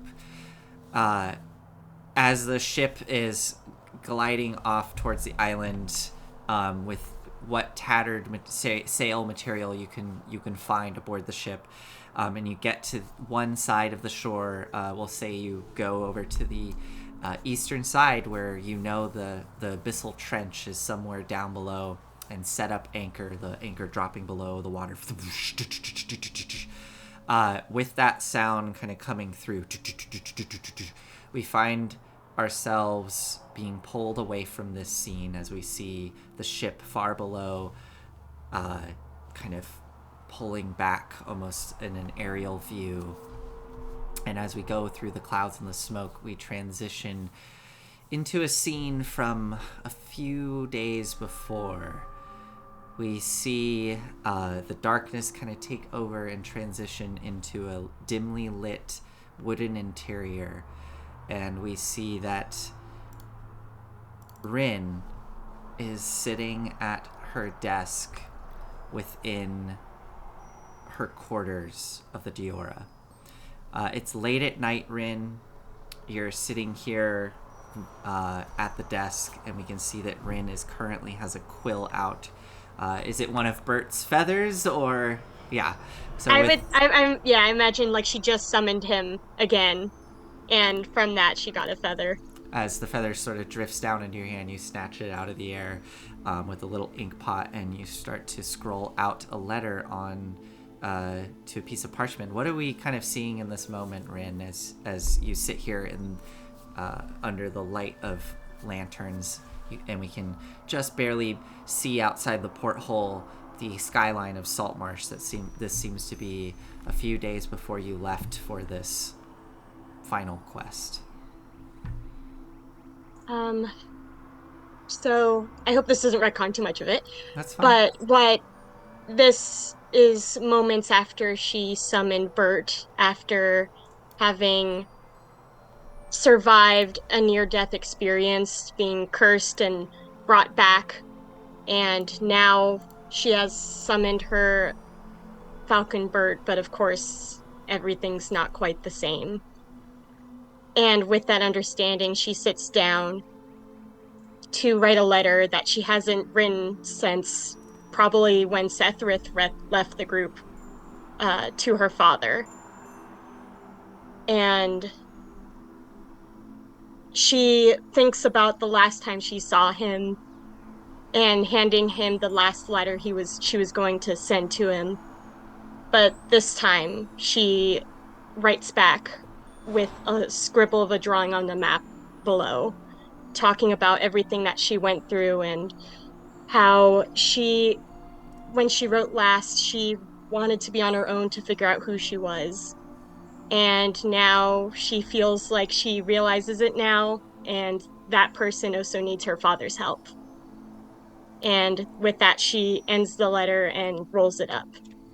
And as you finish rolling the letter up, sealing it closed with a bit of wax, you see Bert, the new Bert, the dark slate gray feathers, the kind of light gray feathered chest, the more piercing hawkish eyes, glancing at you with kind of a knowing look, as much as of a bird can give.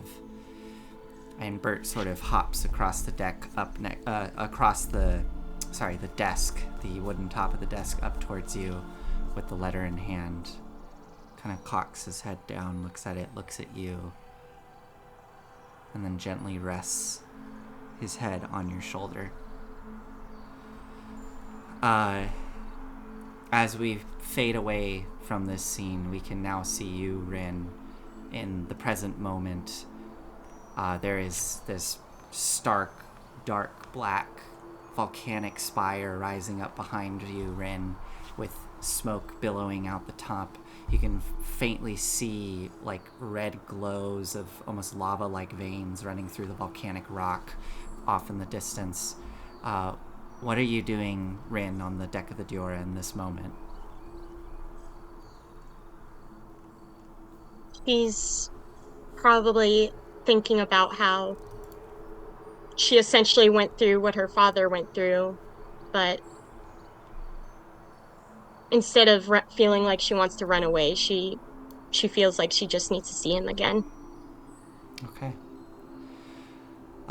And as we leave Rin here for this moment, we can see behind you the rest of the crew starting to gather aboard the deck of the Tamarat, with your companions there. You see Volric, Aspen, Aize, and this new companion of yours, Roland, as they're all gathering up, strategizing on what to do next.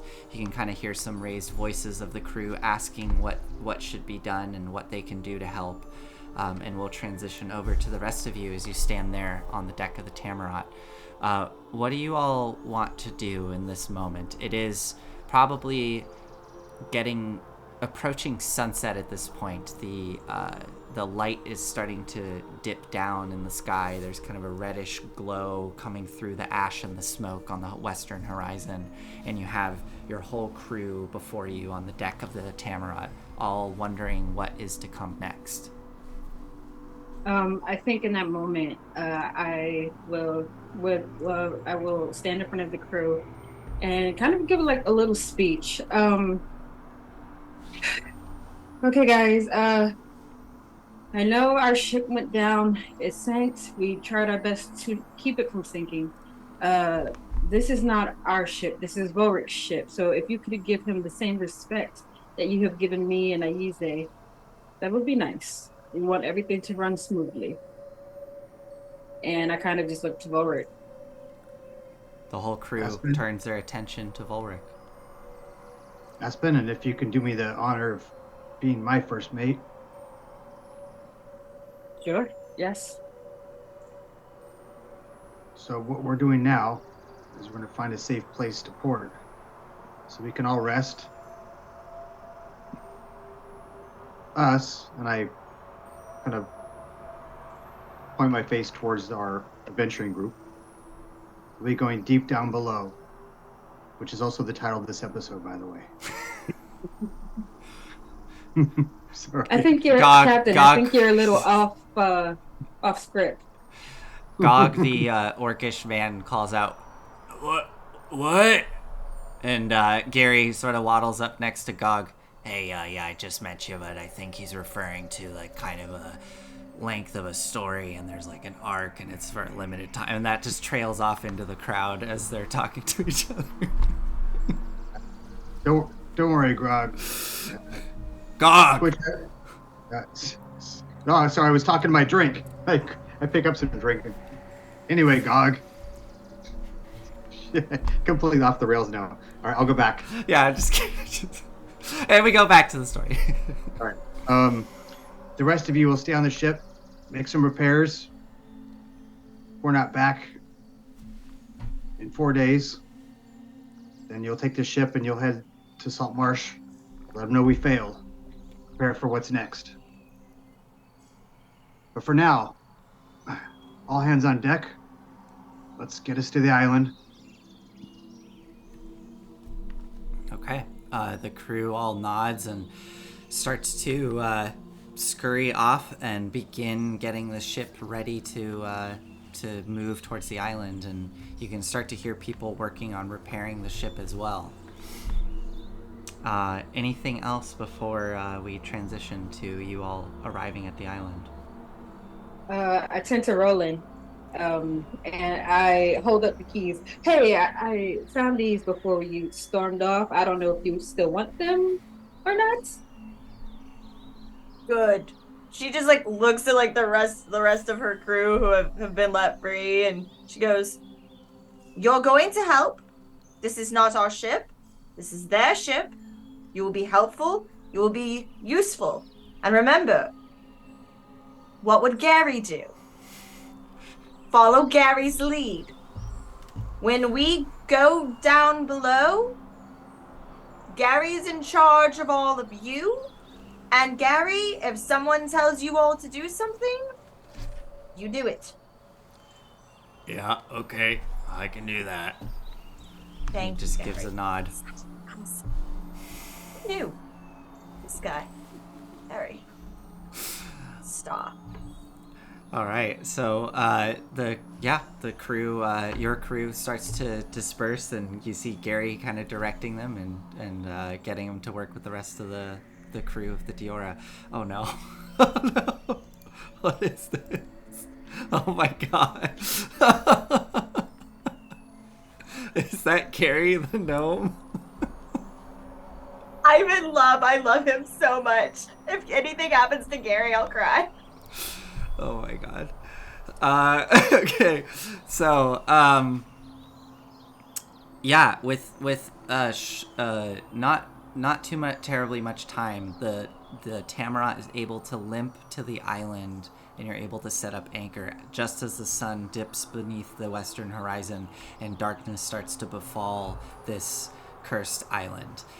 As the light dissipates and the darkness takes over, you start to very clearly see the very bright, harsh, almost veins of lava running throughout the craggy island that you sit before.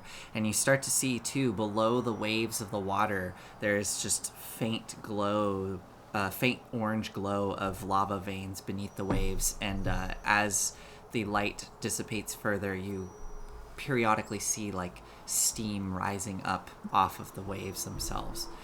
But the ship is set up and anchored there before the island, and you have a stable platform to rest for the evening. What would you all like to do?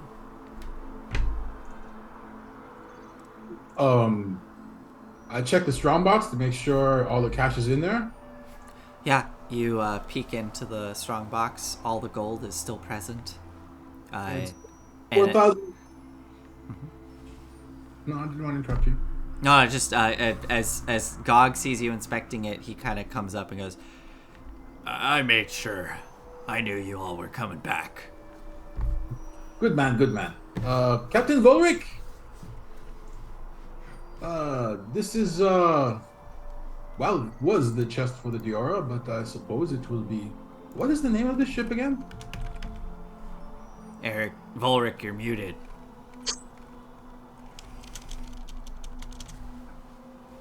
It was probably just some bad jokes anyway. It'll be known as the Diora 2 once we get our hands on some paint.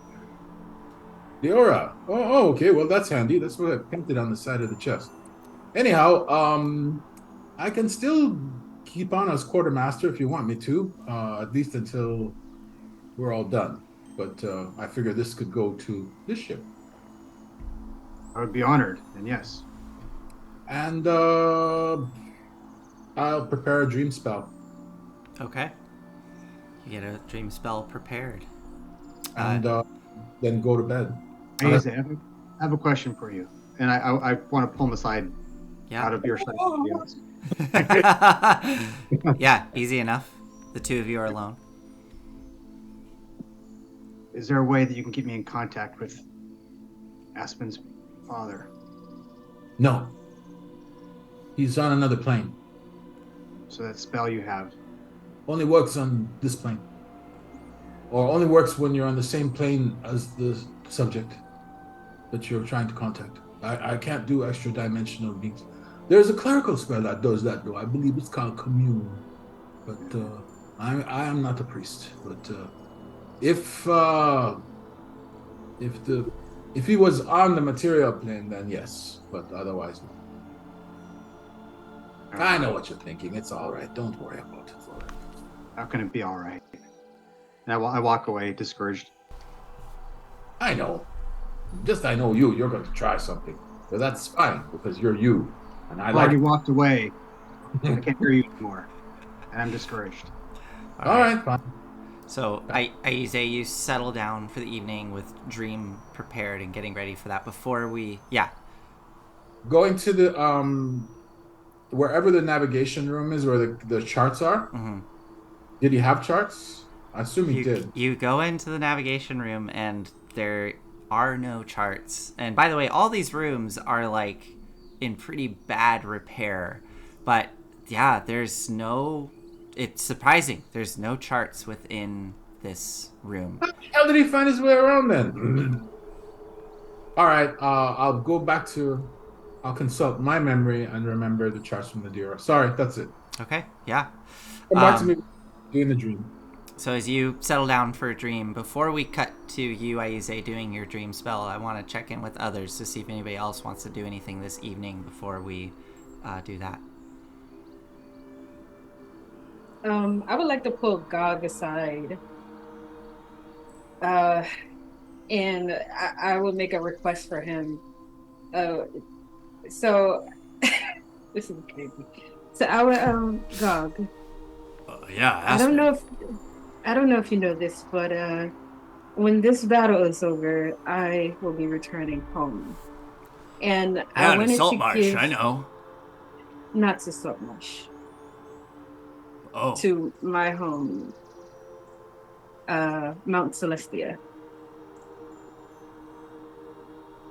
It's a lot to process. I'm sorry, but I need you to do me a favor, please. Okay.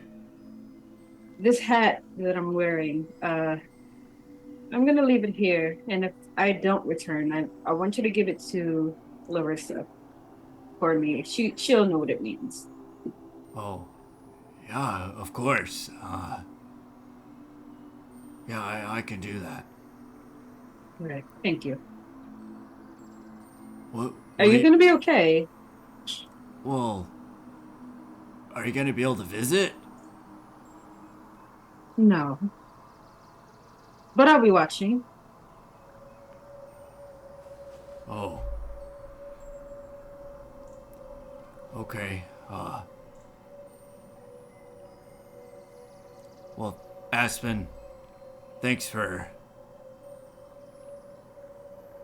giving me a chance. I didn't particularly like being first mate. It was very stressful and there was a lot of pressure. But I felt like I learned a lot, and it was nice of you to take a chance like that and for you to believe in me. So, thanks for that. I give him a hug. Oh. Yeah. I know this is weird. I don't do this much either. I'm just... I started hugging Ren, and now I think I just hug people. It's okay. Where I come from, we don't do this really at all, so it's a little weird. A lot of the orcs I grew up around, we don't really hug. We do more like, can I show you what we do? Are you going to hit me? No, maybe. Sure, why not? Okay, it's like a hug. And he grabs your head with both hands. He goes, Oh! Gah! Wow! Oh! What the fuck? You could feel the love in your head, right? It's right there. That's... Oh! You feel it? Wow! Yes, I feel so loved. Thanks, dog. Yeah, Now- you're gonna feel it for a while too. That's how you know I really Yeah. love you. Okay. Well, not in a romantic way. Like I No, yeah. I love you. All right, God, you can go now. Okay. Thanks. Can we do this now? Like, No. can it, oh. Actually, you should go around to everyone and show them your love. Well, They would appreciate it. normally it goes really bad. I just thought I could do it with you, cause okay, I could talk with them about it. Should I like explain more before I do it? No, you should just do it first. Okay. I And can then- just do it. Okay. Perfect. Yeah, okay. And I think the perfect person Kind to of like start that with Gary is- guy. Maybe I'll do it with Yeah. Gary first. You should do it. Actually, you should do it with Sayuze. Oh He would yeah. love that. Aize, He would love that. Hey, Aize! He goes stomping off. I know what Roland wants to do in this Okay. moment. Okay. She's been, making sure her very small little crew have been helping, and she's kind of like, all right, it's time to do our traditional wind down for the night, which is where we all just kind of get in like a little like circle together, and we just like sit down, and we just like, I play a little of music and tune, and we all just kind of like sleep in a pile together after like I've played a song, and so we're getting ready to do that. And I have seen this interaction take place, and I'm very familiar with these orc customs of love, and I know what's about to happen. And I'm like, Gary, go get him, and let's let him have a little love circle and see what that's like.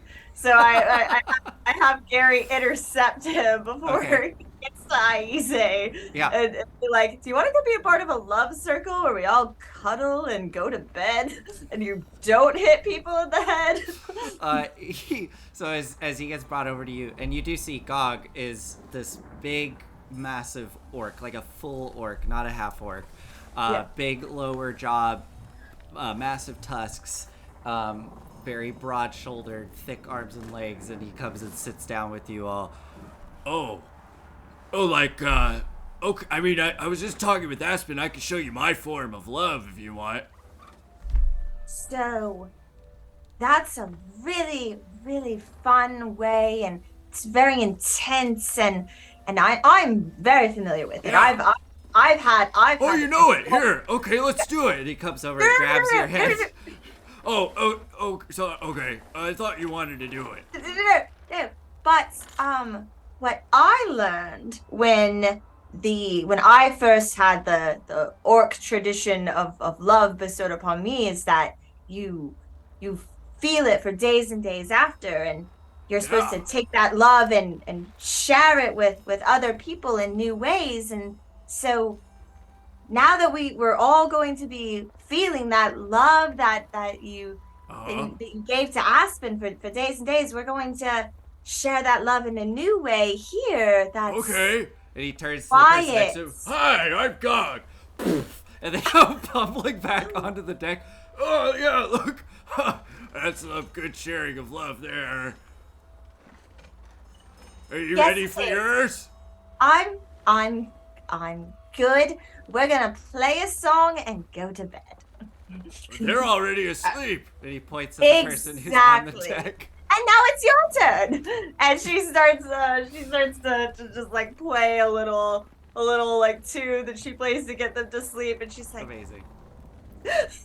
So as you start to play that, and all of you start to hear this music drifting across the Diora, with Gog's voice kind of cutting through it periodically, and you hear the sharp protests of other people going, no, I'm good. The music washes over the Diora as you all start to bed down for the evening. You have various crew who are kind of stationed throughout the Diora, keeping watch throughout the evening. Any final things here before we go to Aize as he drifts off into his dream state? Anybody else? I won't even ask to role play it, so it'll be super fast. But just that she has some time with catching up with Volric, like now that he's in his normal state. Like, here's everything that happened with me. Talking about the curse, and then of course the other curse, and all that stuff. So just where do you imagine the two of you are posted up as you're having this discussion? Probably somewhere outside of the rooms that we're going to rest in. Okay, so kind of standing out in the hallway of the ship, Volric, you're there with Rin, as Rin regales you with all the things that Rin experienced in Thornhold while you were out at sea with Duthine and Chenyar. Yeah, sounds like a hell of a time, Rin. You left me, I died. And then I left you, and you kind of died. Yeah, we gotta stop doing this leaving thing, and maybe Yeah. we'll stay alive at the same time. I'm glad we'd be sticking together to the end of this. Yeah, I don't like the circumstances, but as always, I'm glad it's with you guys. Well, I don't know if you heard what I said to Sergal, or at least his corpse, but he was so concentrated on me, he didn't realize that the true killer in the group was firing arrows straight for his head. Yes. You saved us. Well, actually, you and Bert have saved us more than a few times. Yes. Well, breaks my heart that it's not like she kind of hinting towards Bert that things don't stay the same forever, but I think if there's anyone that's supposed to save the world, it's us. So we got to get on it. We'll do it. And if we haven't, it's been quite a run, huh? Yeah, except I don't want to entertain that reality. So I like the one where we win. Let's say that one. Sometimes I feel perhaps if there's some alternate reality we would have met. At a time far in the future, we could start perhaps a comedy channel. Some kind of entertainment platform, it would be called. I don't. Volric, I think the curse is still a little bit on ya. You're talking a little bit weird, I think. I think I'm ruining our stream here, so we'll stop. But I'll say this, Rin. When you're by my side, I feel not only safety in the strength of your arms, but pride that you are the warriors beside me. I'll always stand beside you. And I reach out and I pet Bert.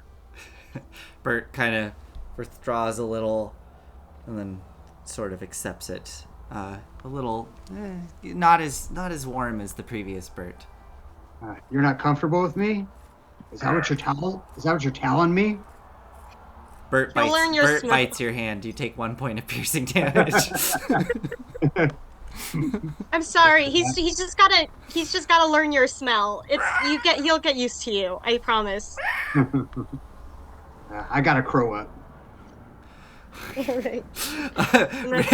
Rin, you feel Bert's talons digging into your shoulder and getting ready to lunge at Volric. Okay. I think that means that we have to go to bed now. And I have to do more training with him. All right. As we cut over to Aize, who are you contacting with your dream spell as you drift off into sleep? Zendros again. I'll craft the old map room and the Diora, or navigation. Okay. And I'll lay out the maps there from memory. Yeah. And then I'll try to contact Zendros. Yeah. As you drift off into sleep, it seems to take a lot longer before eventually you feel the spell take hold and the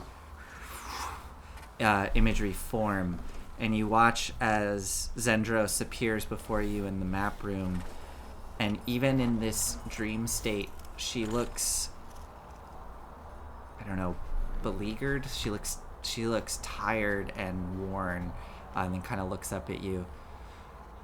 Oh, Aize. Zendros. My goodness, you look the worst for wear. Here, have a seat. You think that something like this spell could make me not look this way? I guess. Actually, I haven't tried that. I can influence the environment, but I don't know if I can influence the other person's appearance. But here, how about a glass of rum? Please. There you go. Takes the glass and chugs it down, sets it on the table. I'll conjure a bottle. Wonderful. Question time. All right. What I need from you. Oh, we're on our way, by the way. But what I need from you is any details you can tell me about the location you're in. Precisely. I know that you are trapped inside the apparatus of Qualish, the bottom of the trench, and there is a giant sea monster that is Oh. preventing us from leaving. That's where we left off. Your ship went down. Correct? Yes. Yes, it did. You know the map coordinates. What the map coordinates were before it went down. I could give you the coordinates to where we were going, where we were planning to drop anchor. Excellent. And I break out the maps, and I'm pulling this from memory because I have a really good memory. And Yeah, go ahead and roll, just roll a straight intelligence roll for this to, like, see how well your memory serves to form this map. Here we go. So intelligence, so roll +6. Correct. Really, just +6. 22. 22, okay. Yeah, you managed to conjure a perfect map of the region that you're looking at. And this, this region is essentially uncharted. The island does not appear on it, but with a 22, you were able to very precisely generate a new location on the map of where this island is located. And yeah, I mean, she goes and she points actually kind of roughly where the Diora is now. This is where we were planning on anchoring. I believe we were attacked somewhere about here. And she gestures a little ways offshore of the island. And she kind of traces a line just off the coast of this island on the eastern side. And yes, there is this abyssal trench that drops down here. I'm not entirely certain where we are, but we're somewhere within this eastern section here. And you said the bottom of the trench, Aize. I'm afraid we're not at the bottom. This trench goes down. And it took us a while just to get to this point. This is truly It's cold, it's dark, there's no light. The only light that we see are the periodic volcanic vents that are strewn throughout the trench wall. And So it's like lodged in the wall of the trench. the apparatus appears to have crashed at some time, who knows, centuries ago, and it is lodged within the cliff face. And we can't figure out how to activate the damn thing, and there's something that's prohibiting us from using any sort of teleportation magic. We cannot leave here using means of magic. And it was difficult for us to even find the access hatch to get inside. I managed to find it while those of us that were the survivors, we started with a group of about, there were 6 of us, and I just watched as they were pulled off into the darkness by something. It was big. It was... How big? Whale-sized? Oh, yes. All right. More slender, though. I guess I would say serpent-like is the best I could catch. But they were pulled into the darkness, and that's right when I was able to pop the hatch and find our way inside. There was sort of a antechamber that, as we all piled inside, I was able to find a way to activate it, and the water was drained out, which then gave us access to the inner hold. Aize, it's remarkable. I do hope you find us just so you can see it. And you've been unable to get the apparatus to move, and that's why you're still trapped there. I cannot figure out how to even activate it. I don't know if it's missing a power source or if I'm just... It's so intricate, and I'm not used to this. It's not quite my specialty. I more specialize in... And she kind of looks a bit sheepish and kind of smirks her mouth a bit. Enchantment. Yes. Mhm. I am very enchanting. Oh, yes. All right.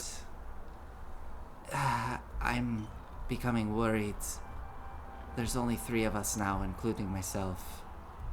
4. Yes, Shern is still with us. Right. We had one of us try and leave using an invisibility spell, but they haven't returned, and we haven't heard anything from them. So I fear the worst. Invisibility. Interesting. So, just the three of you and Sherm. All right. I have your coordinates, and, well... The hatch, by the way, is on the back side of the apparatus. On the back. Underneath. It blends in seamlessly with the hull of the vessel. But if you look closely, you should see there are some runes, very small runes, engraved around the entry point. Well, what I'd probably end up doing is to go down there and park water on top of you so you all can get out. That might be nice, but again, there is whatever that creature is out there. It's not to be trifled with. Oh, I'm not worried. Volric's with us.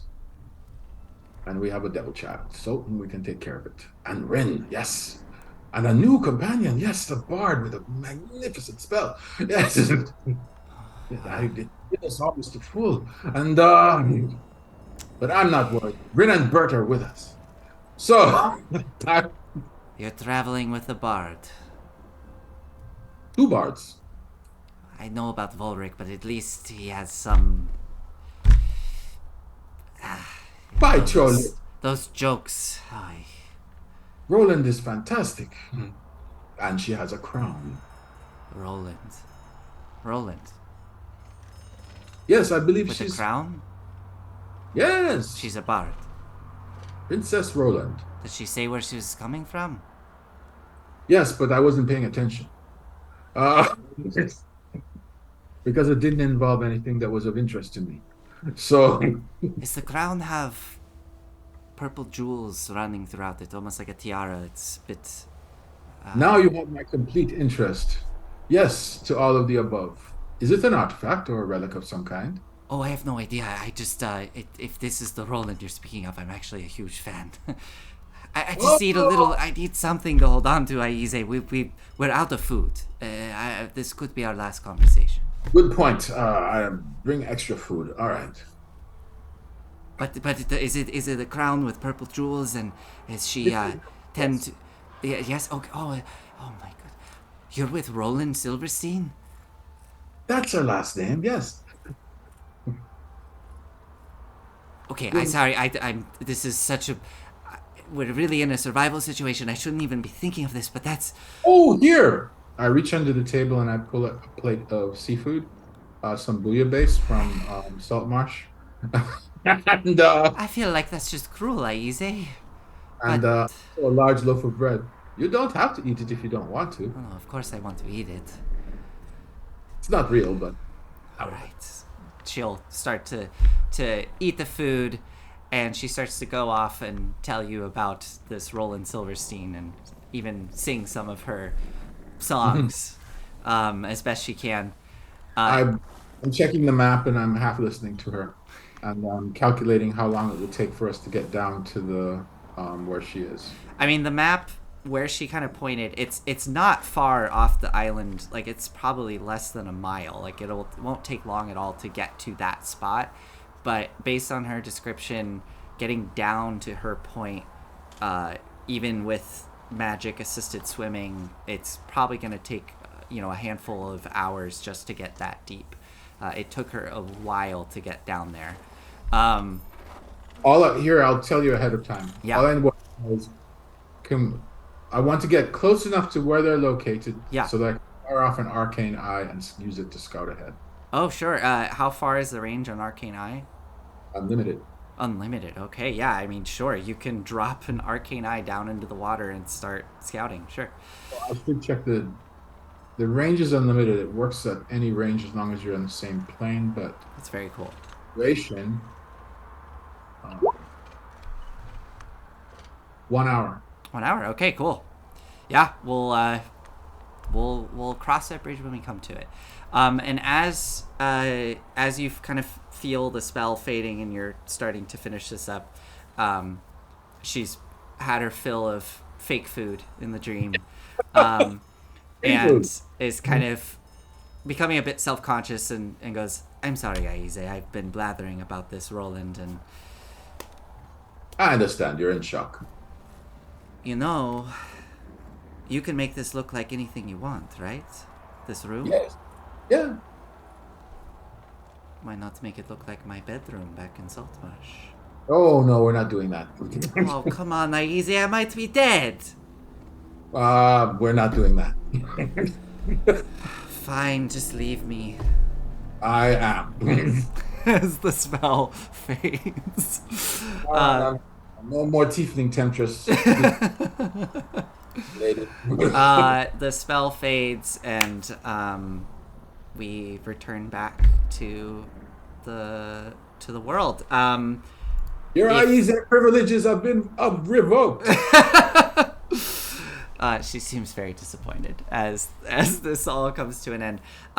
If nothing else, or if you all are not doing anything else in the evening, you all manage to get a long rest as the night goes by without issue, and you all awaken to a sort of pinkish light in the morning, pinkish orange from all of the smoke and the ash in the air. The light from the sun as it starts to crest the eastern horizon is filtered through so much of the ash and smoke. It creates this orange pink filter over the entire scene.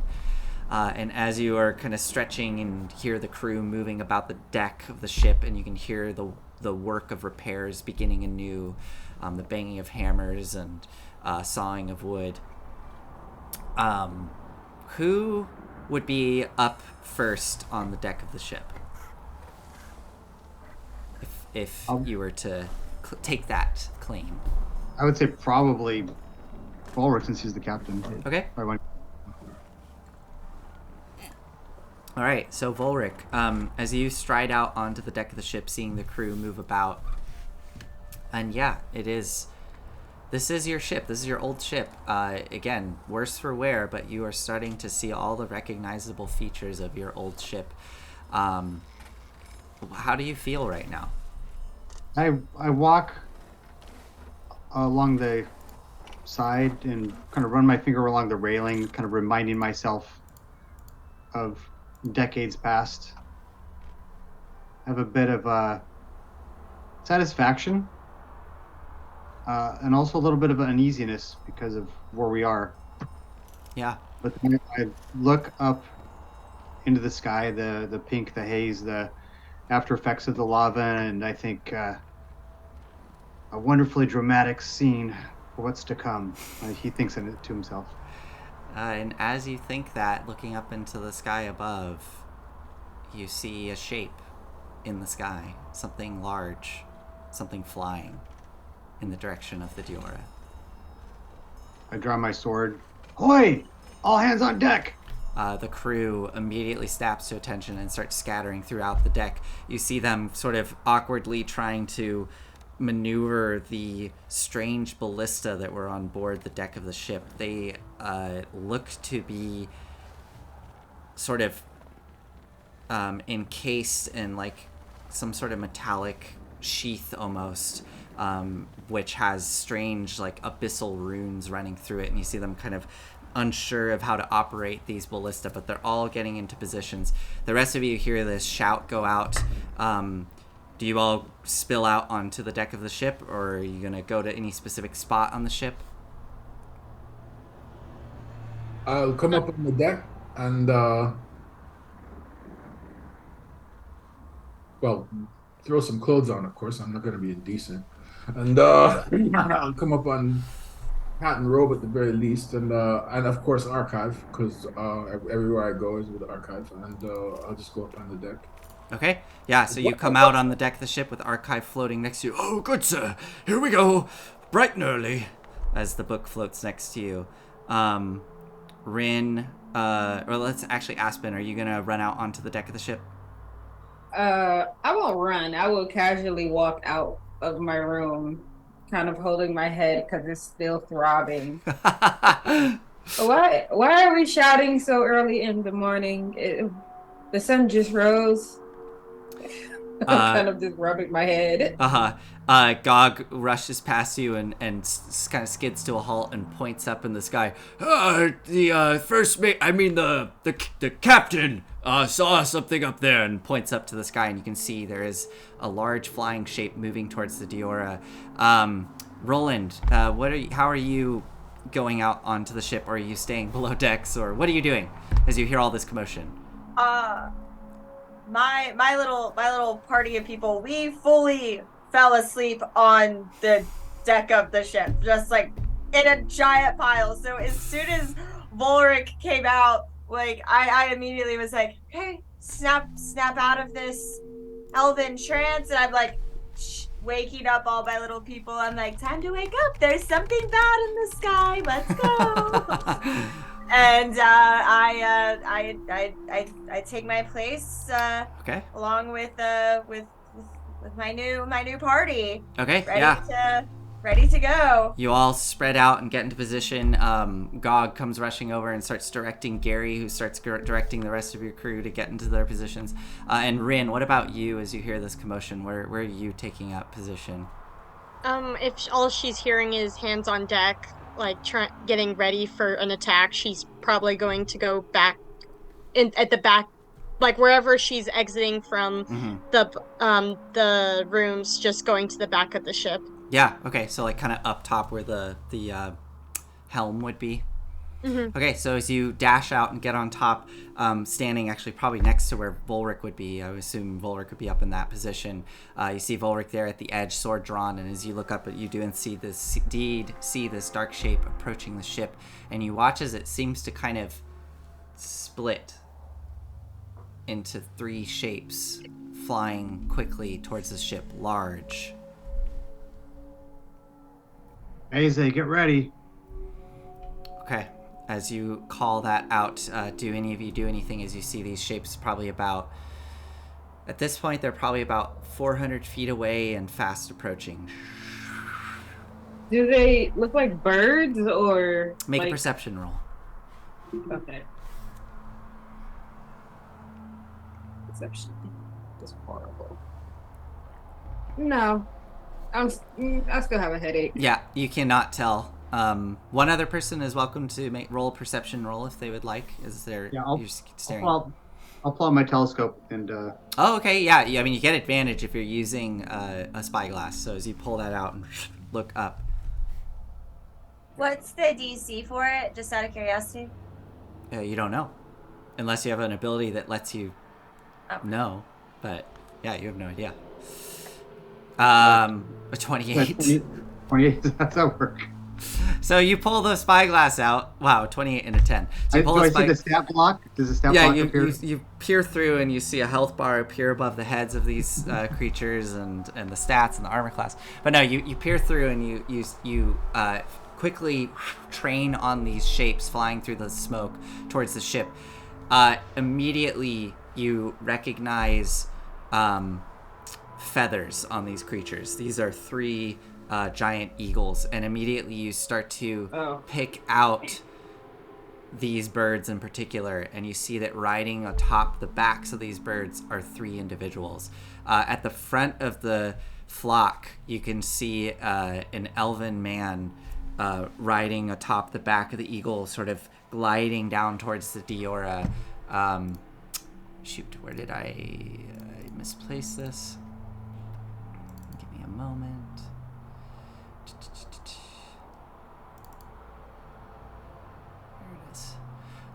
So you see this tall, lean, and toned, kind of tan skin, dark hair, very pronounced eyebrows with these piercing eyes, elven man gliding down, which you recognize as Rin's father, Herrick, atop the back of the eagle. And next to him on either eagle, you see on the one of the eagles, the small gnomish individual Farron, the druid back from Saltmarsh, sort of clinging to the back of the eagle and just focused as it's gliding down. And on the other eagle, you can see Taruk, the human man that was had pledged his allegiance to Herrick, who had surfed along the Oh, I don't know if Volric was actually there for that. Were you? Was that Glum? Yeah, that was Glum. That was Glum. That's right. Yeah, Volric wasn't there for that. So Volric, you don't recognize. Liar! Yeah, you don't recognize any of these. I guess you don't recognize any of these people except for maybe Herrick. I don't know if you've ever met Herrick. Yeah. So you. No. Okay. Oh, I know Farron though. I know Farron. You know Farron. He's- So you spot Farron. Yeah. Gifted by curse. Yeah, Yes, yeah. you recognize. Of course, you absolutely recognize Farron. But yeah, you do not recognize the other two. But you do see Farron off to one side. Okay. Stand down. I know one of these. Farron the Druid. All What do you right. see, Volric? There's three. They're on eagles. As I was saying, is Farron the Druid, some elf, and somebody else that I already forgot because I don't know why I wasn't paying attention, even though it was described to me.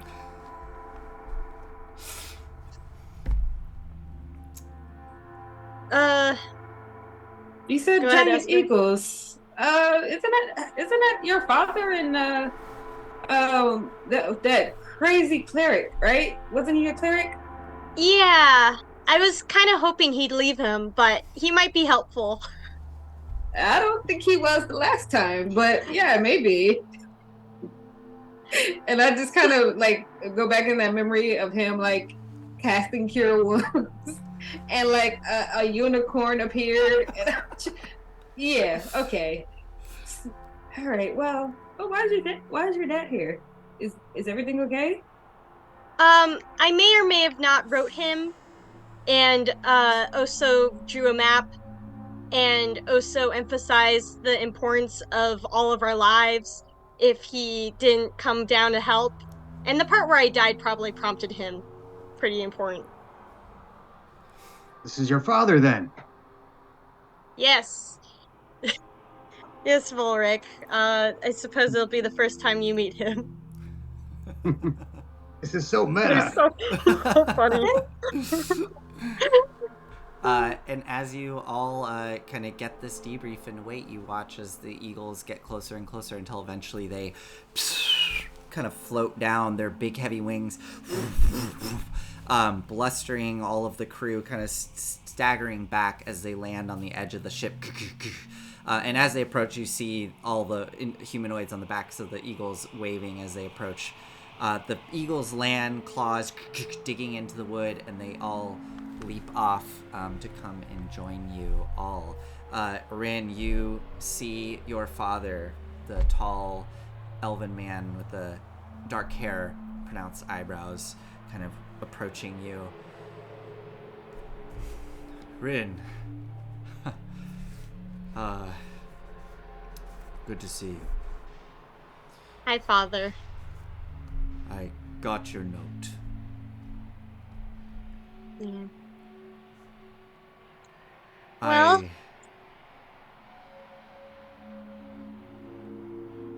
I know you're probably expecting me to drag you away from here or ask you to leave, but I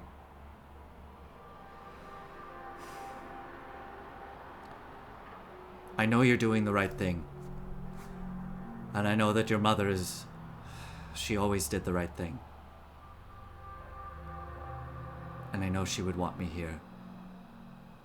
And Rin, I just want you to know that despite that, this isn't some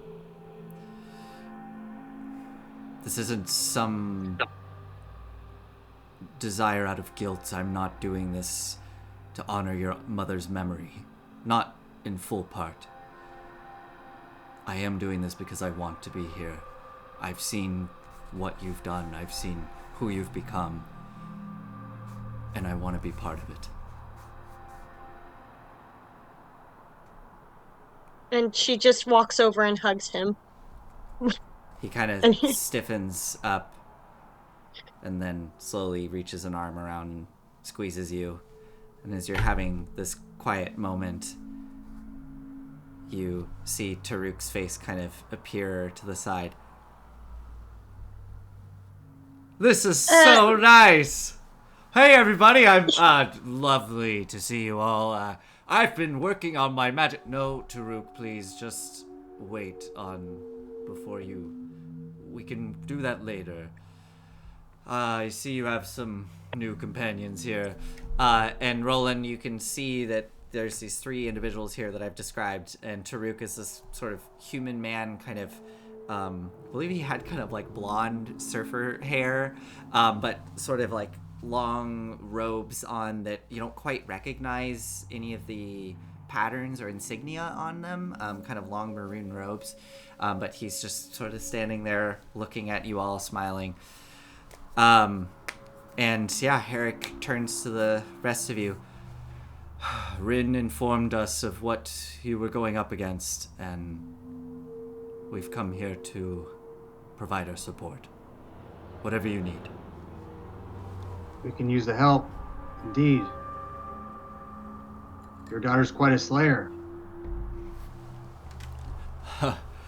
I know. We saw it firsthand. He kind of smiles and looks at Farron and Taruk. I have some tricks up my sleeve, too. She didn't just learn all of that on her own. How's the bow treating you, Rin? Still holding up. Oh, and Bert? Looking different, I see. Yep. I'm glad to see, Rin, that you've maintained that connection with nature. So, what's the plan? As he looks you all over. The plan is we'll be drinking a special concoction from our Triton warrior friend, Duthane here. It'll allow us to go deep, deep into the sea, and we'll be facing the threat that is Thera's Dune. She steps forward, the blue-skinned Triton woman, kind of looking at you all. Yes, I've worked on making this special potion here that my people use when we need to go deep down below. It is the only way that we can go to the depths we will be going. Unfortunately, though, I could only muster enough to create a total of 8 potions. And if I'm to join you all, I will need to be taking some for myself. So we will need to be making some careful choices here as to who goes and who stays. She looks over the group. I will leave that decision up to, I suppose, to the 2 of you. And she gestures to Volric and Aspen and kind of steps to the side. Well, there's 5 of us. Right, but if I am to go and your new companions here who just arrived, that is Makes 9. 9. So someone will need to stay behind. I vote Taruk. He can watch over the ship. You want me to be here to watch over the ship? Yes. But then I won't be serving my companion here, who I still owe a debt. And Herrick kind of looks... Oh, it's quite all right, Taruk. I've told you numerous times that you've paid the debt off already. No, I have not. I insist. Well, as part of paying off this debt, you can stay here on this ship and look after it. If that is what you wish, then I will do it. And I will do it wholeheartedly, with all of my magic. Maybe wait on the magic. Just wait a little bit. Okay. But I will be practicing. And Duthine kind of looks over. All right, very well. And she takes her satchel, and you can hear the clinking of bottles, and starts pulling out these potions and passing them around to all of you. You see within this like very, very thick liquid that barely moves as it kind of jostles within the bottle, and sort of running throughout it, there's these periodic, like, as it's agitated, these kind of veins of bioluminescent light that kind of pulse through it as it moves. The rest of the color is like a very thick, dark green, almost brown. But she passes the bottles to all of you. All right, it's very unpleasant, but just chug that down, and this will give us 24 hours of time to dive down and deal with the immense pressure. And there's a sudden... She's suddenly cut off as there's a shout from behind from Gog. Captain! And you see Gog on the other side of the ship looking over the side of that you are all facing away from.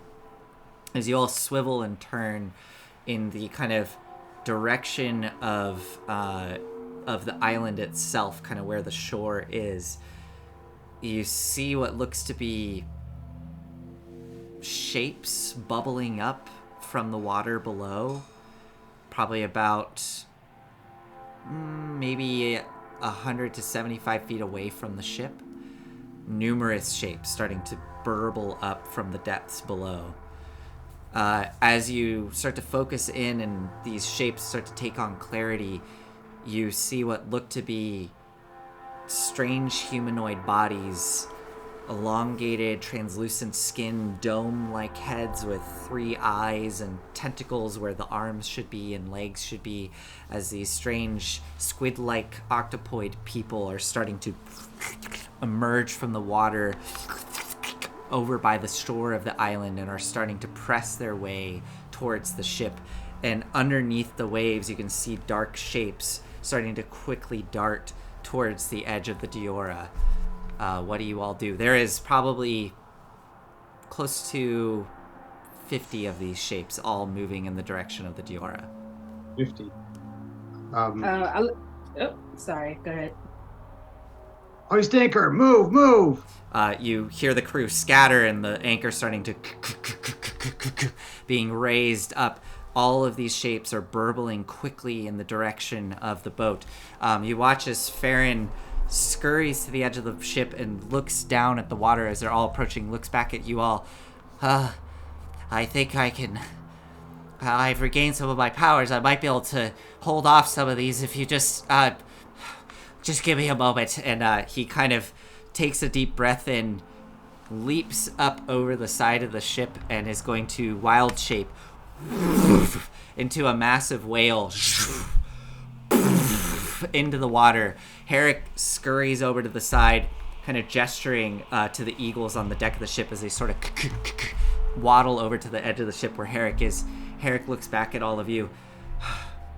Rin, I think this is the way I can help.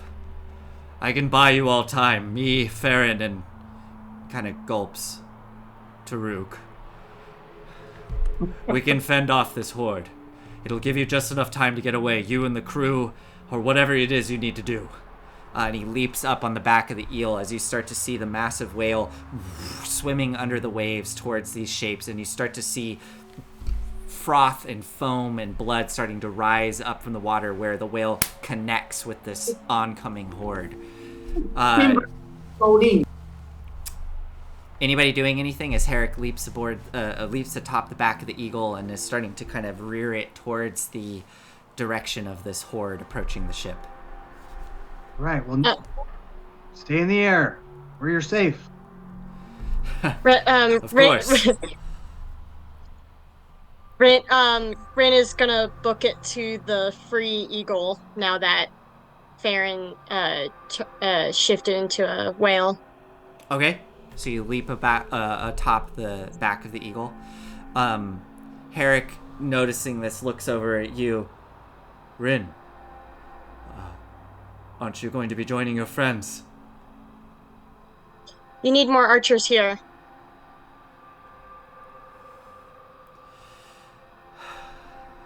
I don't disagree, but he kind of looks out at the now frothy, bloody water where Farron is fighting, and you see the whale breach, covered in 3 of these octopod creatures clinging to the thick hide, blood streaking off the sides as the whale slams into the water, and he looks back. I don't know if this is a two-way trip. I almost turned into one of those sea mutants. I saw things. I can't leave you alone with this.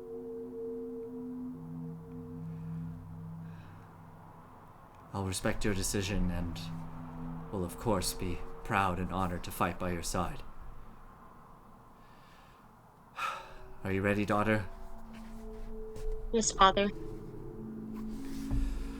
Taruk, you better start casting some of that magic. And the eagle turns and as it takes off into the sky, Taruk taking off next to Herrick. Rin, you're on the deck of the ship with your eagle as it's getting ready to flutter its wings and take off into the sky. Before takeoff, she turns around, waving to everyone.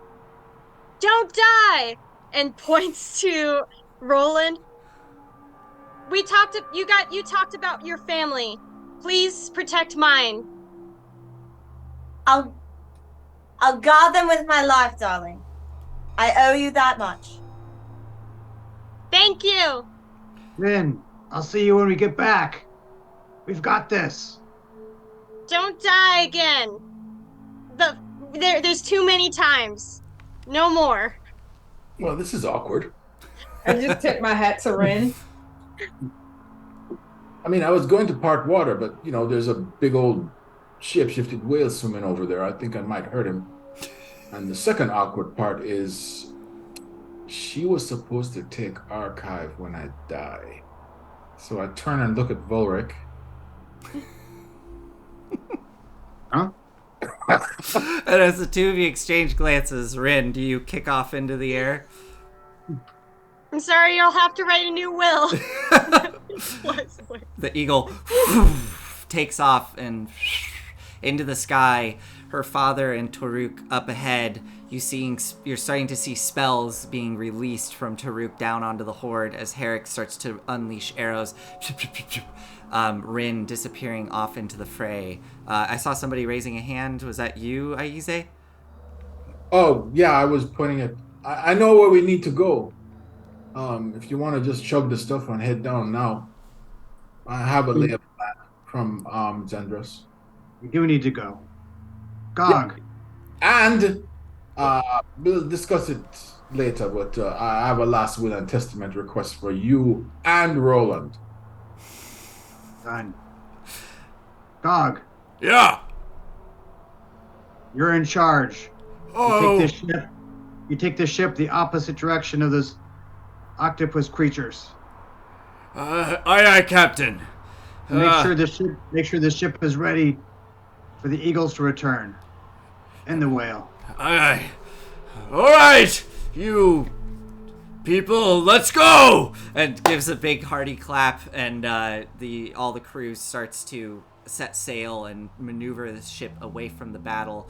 As the ship starts to creak away from the battle, a few of the crew have figured out a couple of the ballista, which fire off some bolts into the horde, which is fast approaching.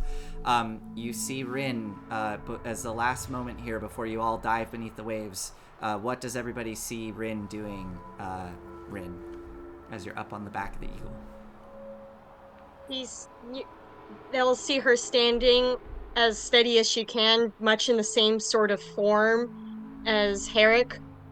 And as she's releasing arrows, you could see Bert diving in and coming back out, and diving in and coming back out. Nice.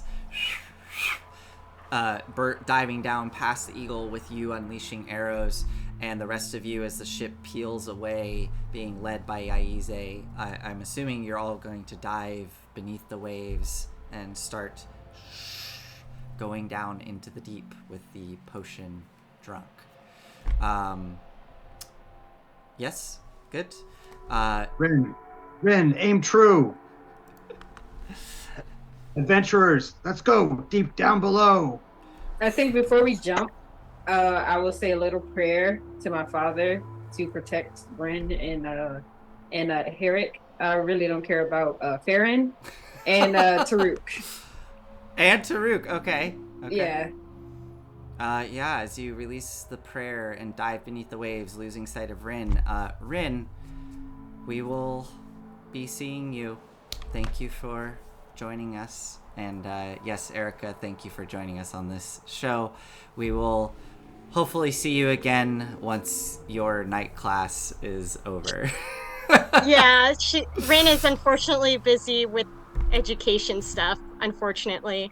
But yeah, Rin will return. Rin will return one day, but for now, you must go get an education, and we're all very proud of you, and we know you're going to do great. So, as we leave Rin, bye! Leaving us behind with this new crew diving beneath the waves, with accompanied by Duthine, disappearing into the darkness. As you dive beneath the water, the coldness strikes you first, and below, as you go into the water, you can see almost immediately this stomach-dropping darkness. You can see the kind of vague outline of the cliff face of the island where it goes to a shelf, which is periodically illuminated by these glints of lava red and orange throughout the cracks. But then the shelf just drops into complete pitch black.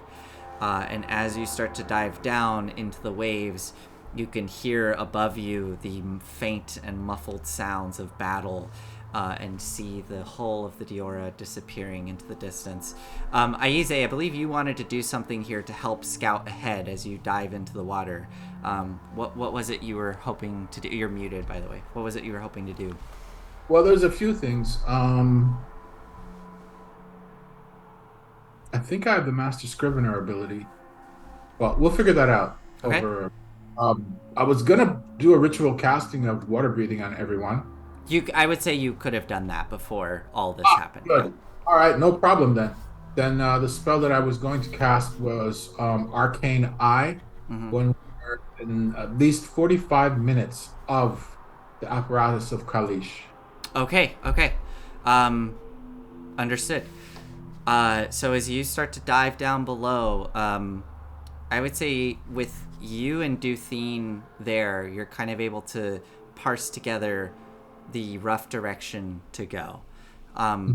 Going along deeper and deeper, you get to the actual cliff face of this trench and start to follow it down. Yes, Roland? Do something really quick. Can I cast Enhance Ability on the 3 of them because I'm casting it at 5th level, which allows me to hit 3 targets? Yeah. So all 3 of you are going to have Bear's Endurance, which means you'll have advantage on Constitution checks. And I'm going to go ahead and roll this for you guys, but you're going to get 2d6 temporary hit points. 2d6 temporary hit points. Okay, cool. Yeah. Gonna go ahead and get you guys set up, ready to go. Go ahead and roll it. Yeah. Yeah. Just roll. Is it possible for me to do mage armor on myself? Yes. Okay. All right, that's 9 temporary hit points for the 3 of them. Okay. Excellent. Thank you. Yep. You all get 9 temporary hit points. And advantage on Constitution checks, not saving throws, but checks. How long does that last? It lasts. Let's see. 1 hour. Okay. Excellent. And as a note to give us a little bit more comfort, when we hit the water and it gets so deep, my storm rune on my necklace glows and my eyes glow. I can see 120 feet in the dark automatically as long as I have that rune active, which it's always active. Nice. Okay. Yeah. Excellent. So, as you dive down, the sound of battle disappearing behind you. Yes, Aize. Sorry, I just posted it. Okay, cool. The sound of battle becoming dimmer and dimmer as you go down into the darkness. The light of the sun slowly dissipating above, and the darkness consumes you. You can just see those of you with dark vision, the kind of black and white outlines of rock and shale extending down into the deep below, and only 60 feet ahead of you, Volric, you're able to see that full 120, but even with 120 feet, this is just a sheer cliff down. with every once in a while you'll see these kind of spires, almost like if you've ever done like a mud castle in the sand, these sort of lumpy spires that go upwards that are just perpetually shooting out heat and bubbles. You see the little orange and red glow from within. As you go deeper and deeper, eventually you start to feel the pressure on your ears and your body, and it's becoming very uncomfortable. Duthine kind of brings you all to a stop and turns in the gloom, gesturing to the bottle in her hand and gestures to all of you. And in the water, she kind of uncorks it, bubbles go, and she just places it onto her mouth and starts to slurp it down. It's slowly going down into her throat.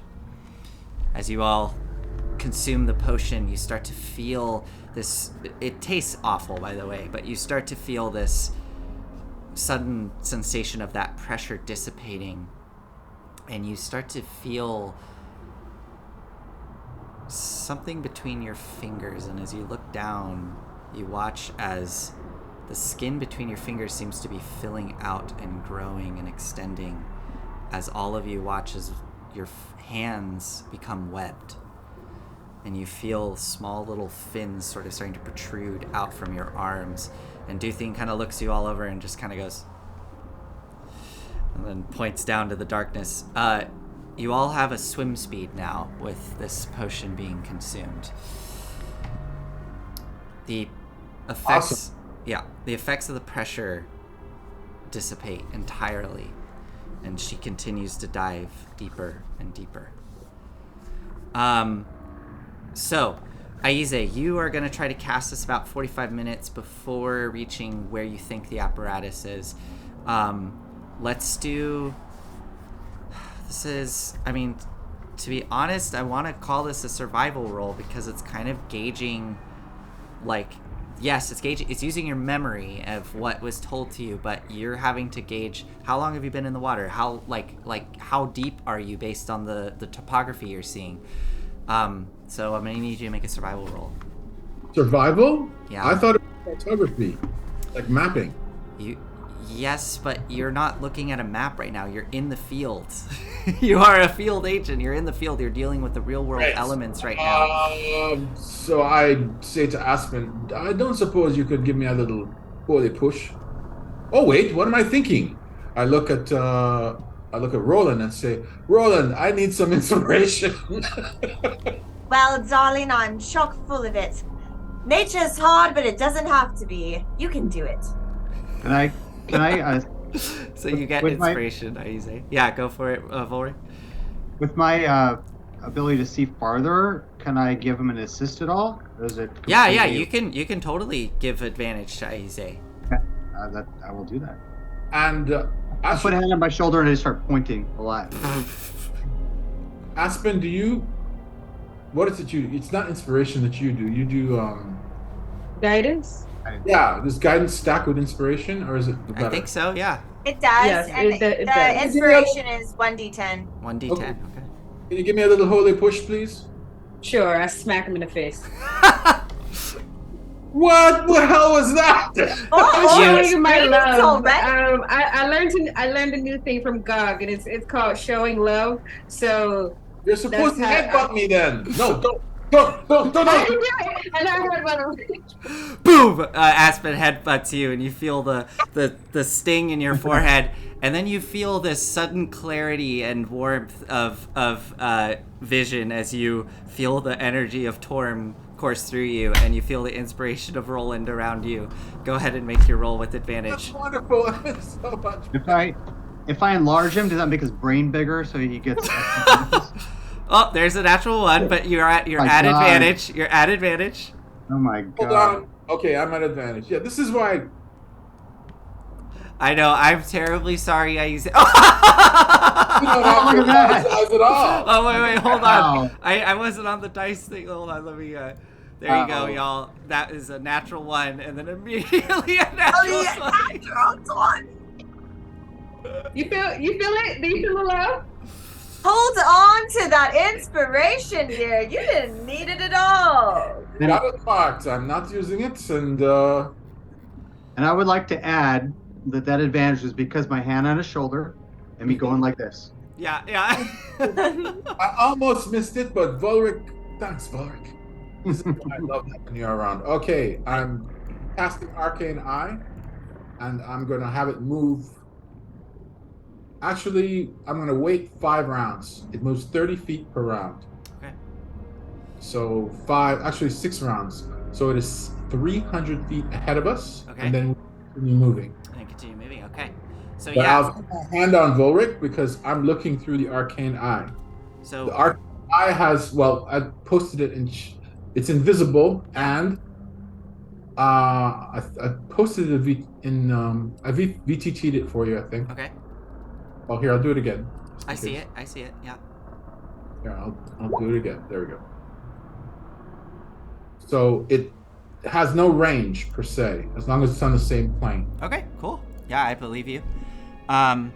So as you release the Arcane Eye and look through it, I would assume you'd have to like hold on to Volric as he swims. So Volric, you're pulling Aize along as Aize is looking through the Arcane Eye, 300 feet ahead of you. Thinking back to the conversations you had with Zendros, you were able to determine specific landmarks of this abyssal cliff face, and that gives you the right moment to know when to cast the spell. Roland, unfortunately, as I said, this is very deep. More than an hour passes as you continue to dive down. I will,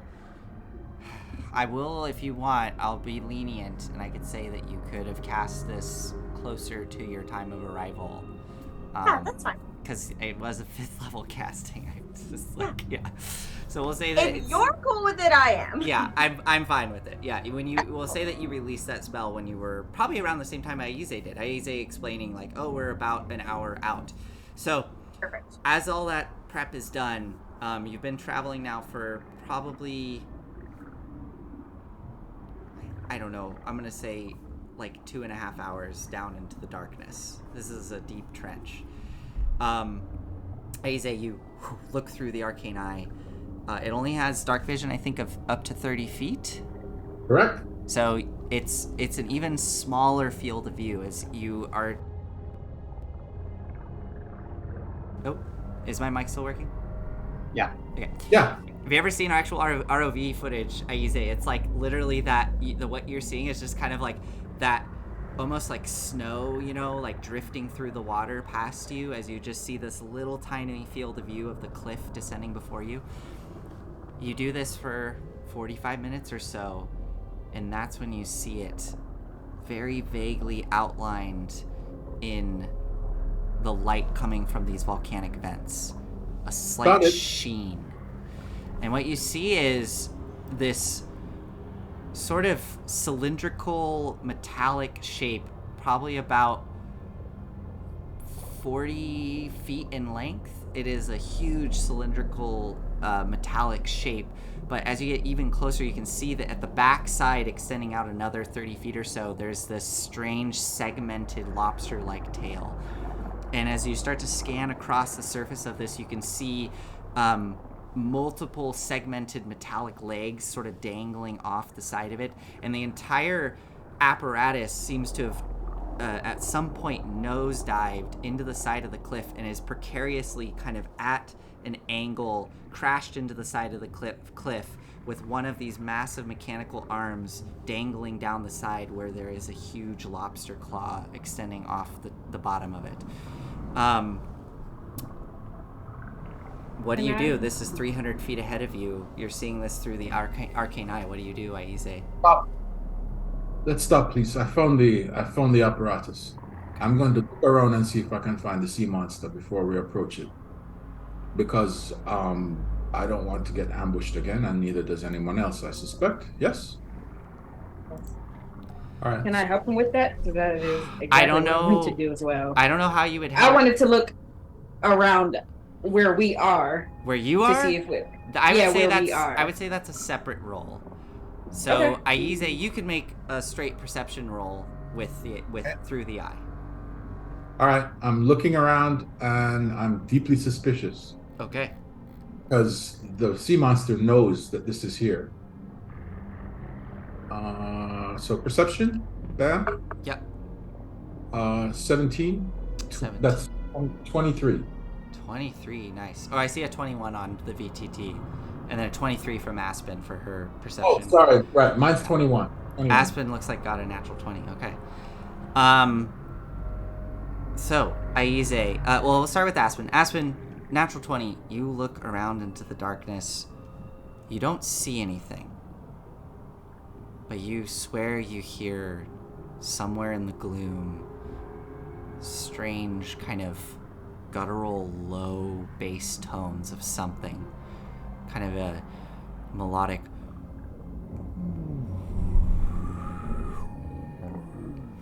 grumble in the deep, far off.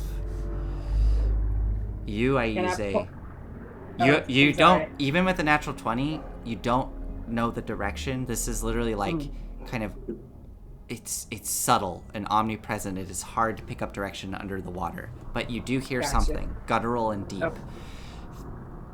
Aize, with your 21, as you start to bring the eye around, looking through this area around the apparatus, you notice that there are what look to be large, like, metallic scrape marks along the apparatus, and what look to be not full punctured marks, but like little dimples in a pattern like a mouth. As you bring the eye out, kind of away from the cliff face into the darkness itself, scanning, you just barely catch in the gloom something large curl up past the eye and dive out of sight quickly, much faster than the eye can travel. But there is something large out in the gloom, probably a good like 40, 50 feet away from the apparatus itself, and it seems to be kind of circling and stalking the area. Found it. Did we all hear it? Just Aspen. Okay. I tell the group, all right, found it. There's a sea monster. I think it's serpentine, but it's patrolling within about 40 feet of the apparatus itself. It's in our way. Just saying. So let's go there and kill it. And I would give me a moment. I'm going to look to see if it has any friends. And as you say that, Aize and Volric crying out that battle cry, we're going to end the show here. As Aspen, you hear another low grumble in the deep. Something large lurking in the darkness. All right. Thank you, everybody, for joining us tonight. Thank you, Erica. We're so sad to see you go, but we know you'll be back at some point. Here, I'm going to actually send us over to the full so you can see. There's Erica. Thank you for joining us again. We will see you all next week, and Erica will see you at some point once you finish your class. Yes. Good night, everybody, and have a lovely evening. Bye. Guys, thank you.